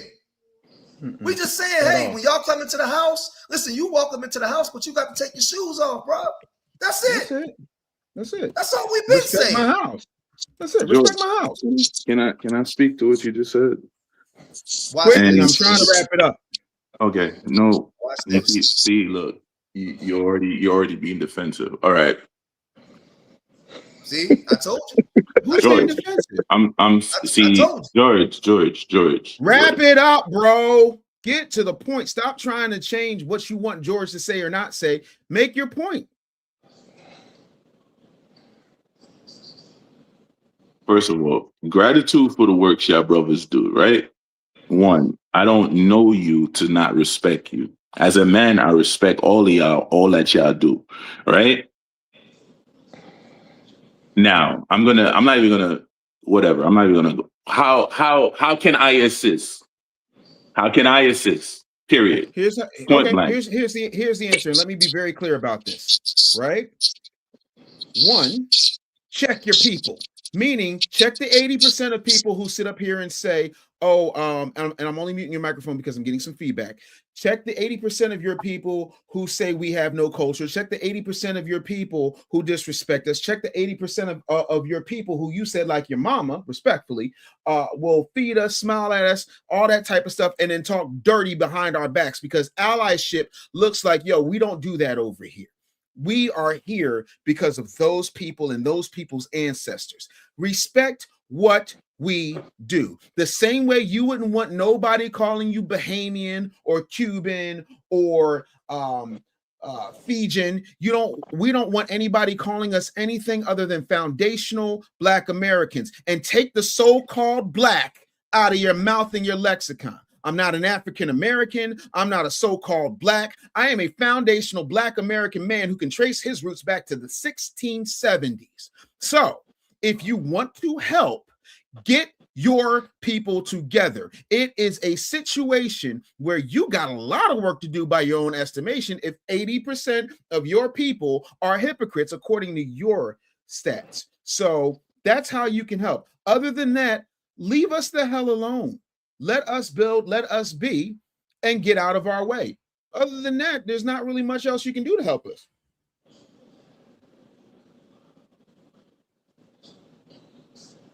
Now, I want to address Leslie Charles, who said, I think that's Leslie Ann Charles, I don't know, said, I bet if these dudes did a blood DNA to see what their background are, I think he means see what their background is. He probably does not have a B average education. They would not be talking a lot of mess because they think they are 100% American breed. Do a blood DNA. Hey, let me explain something to you. Few things. Number one, all people, white, German, white Anglo-Saxon Protestants, Venezuelans, Jamaicans, Cubans, Vietnamese people, all people are rooted in Africa. It is okay. So now we got that out of the way. My blood has been spilt on this land since before there were founding fathers. My lineage has nothing to do with my genetics. My lineage has everything to do with the fact that we are our own ethnic group. The fact that you don't understand ethnicity versus DNA is something that you need to figure out in 10th grade biology, my guy. And if you can't, you might want to find out who's in charge of your school board and demand an instant refund from your public school education. DNA tests have absolutely nothing to do with my lineage. DNA tests have nothing to do with my heritage, because if you were to pull up my DNA, you would see a whole lot of stuff. It's called an admixture, my friend. And unfortunately for you, I happen to be a person who studies DNA. I've been studying deoxyribonucleic acid since I first heard the term on a G.I. Joe episode about Serpentor. And by the way, while we're on the subject, Black women hold the mitochondrial Eve gene, which means that a Black woman can make a Jamaican, a Black woman can make a Vietnamese, a Black woman can make every single group. And they're the only women who can. So please, while you're sitting up there rubbing your tether swab on 23andMe swabs and spitting in test tubes like an experimental genius, you have yet to comprehend the very things that you're talking about. You happen to be today's mayor of Goofy Town. Congratulations, you got elected. I want to thank all of my guests for being here. I want you guys to make sure that you tune in tomorrow. We're going to have another phenomenal show. And by the way, I want to make sure I say this. If your ancestors fled, don't talk about how mine bled. My name's Dave Anderson. This is DAMN. And before we go, I see 30 gems from Clutch. I appreciate that. Until next DAMN time, have a damn good day on me. Tethers, 0. I appreciate you, Dave. 300. Gratitude. Get on. Let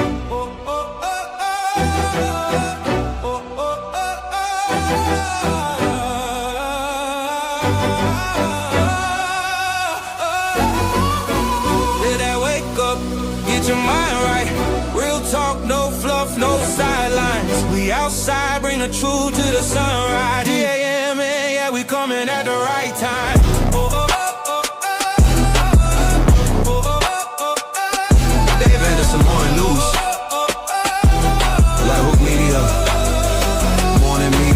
Dangerous.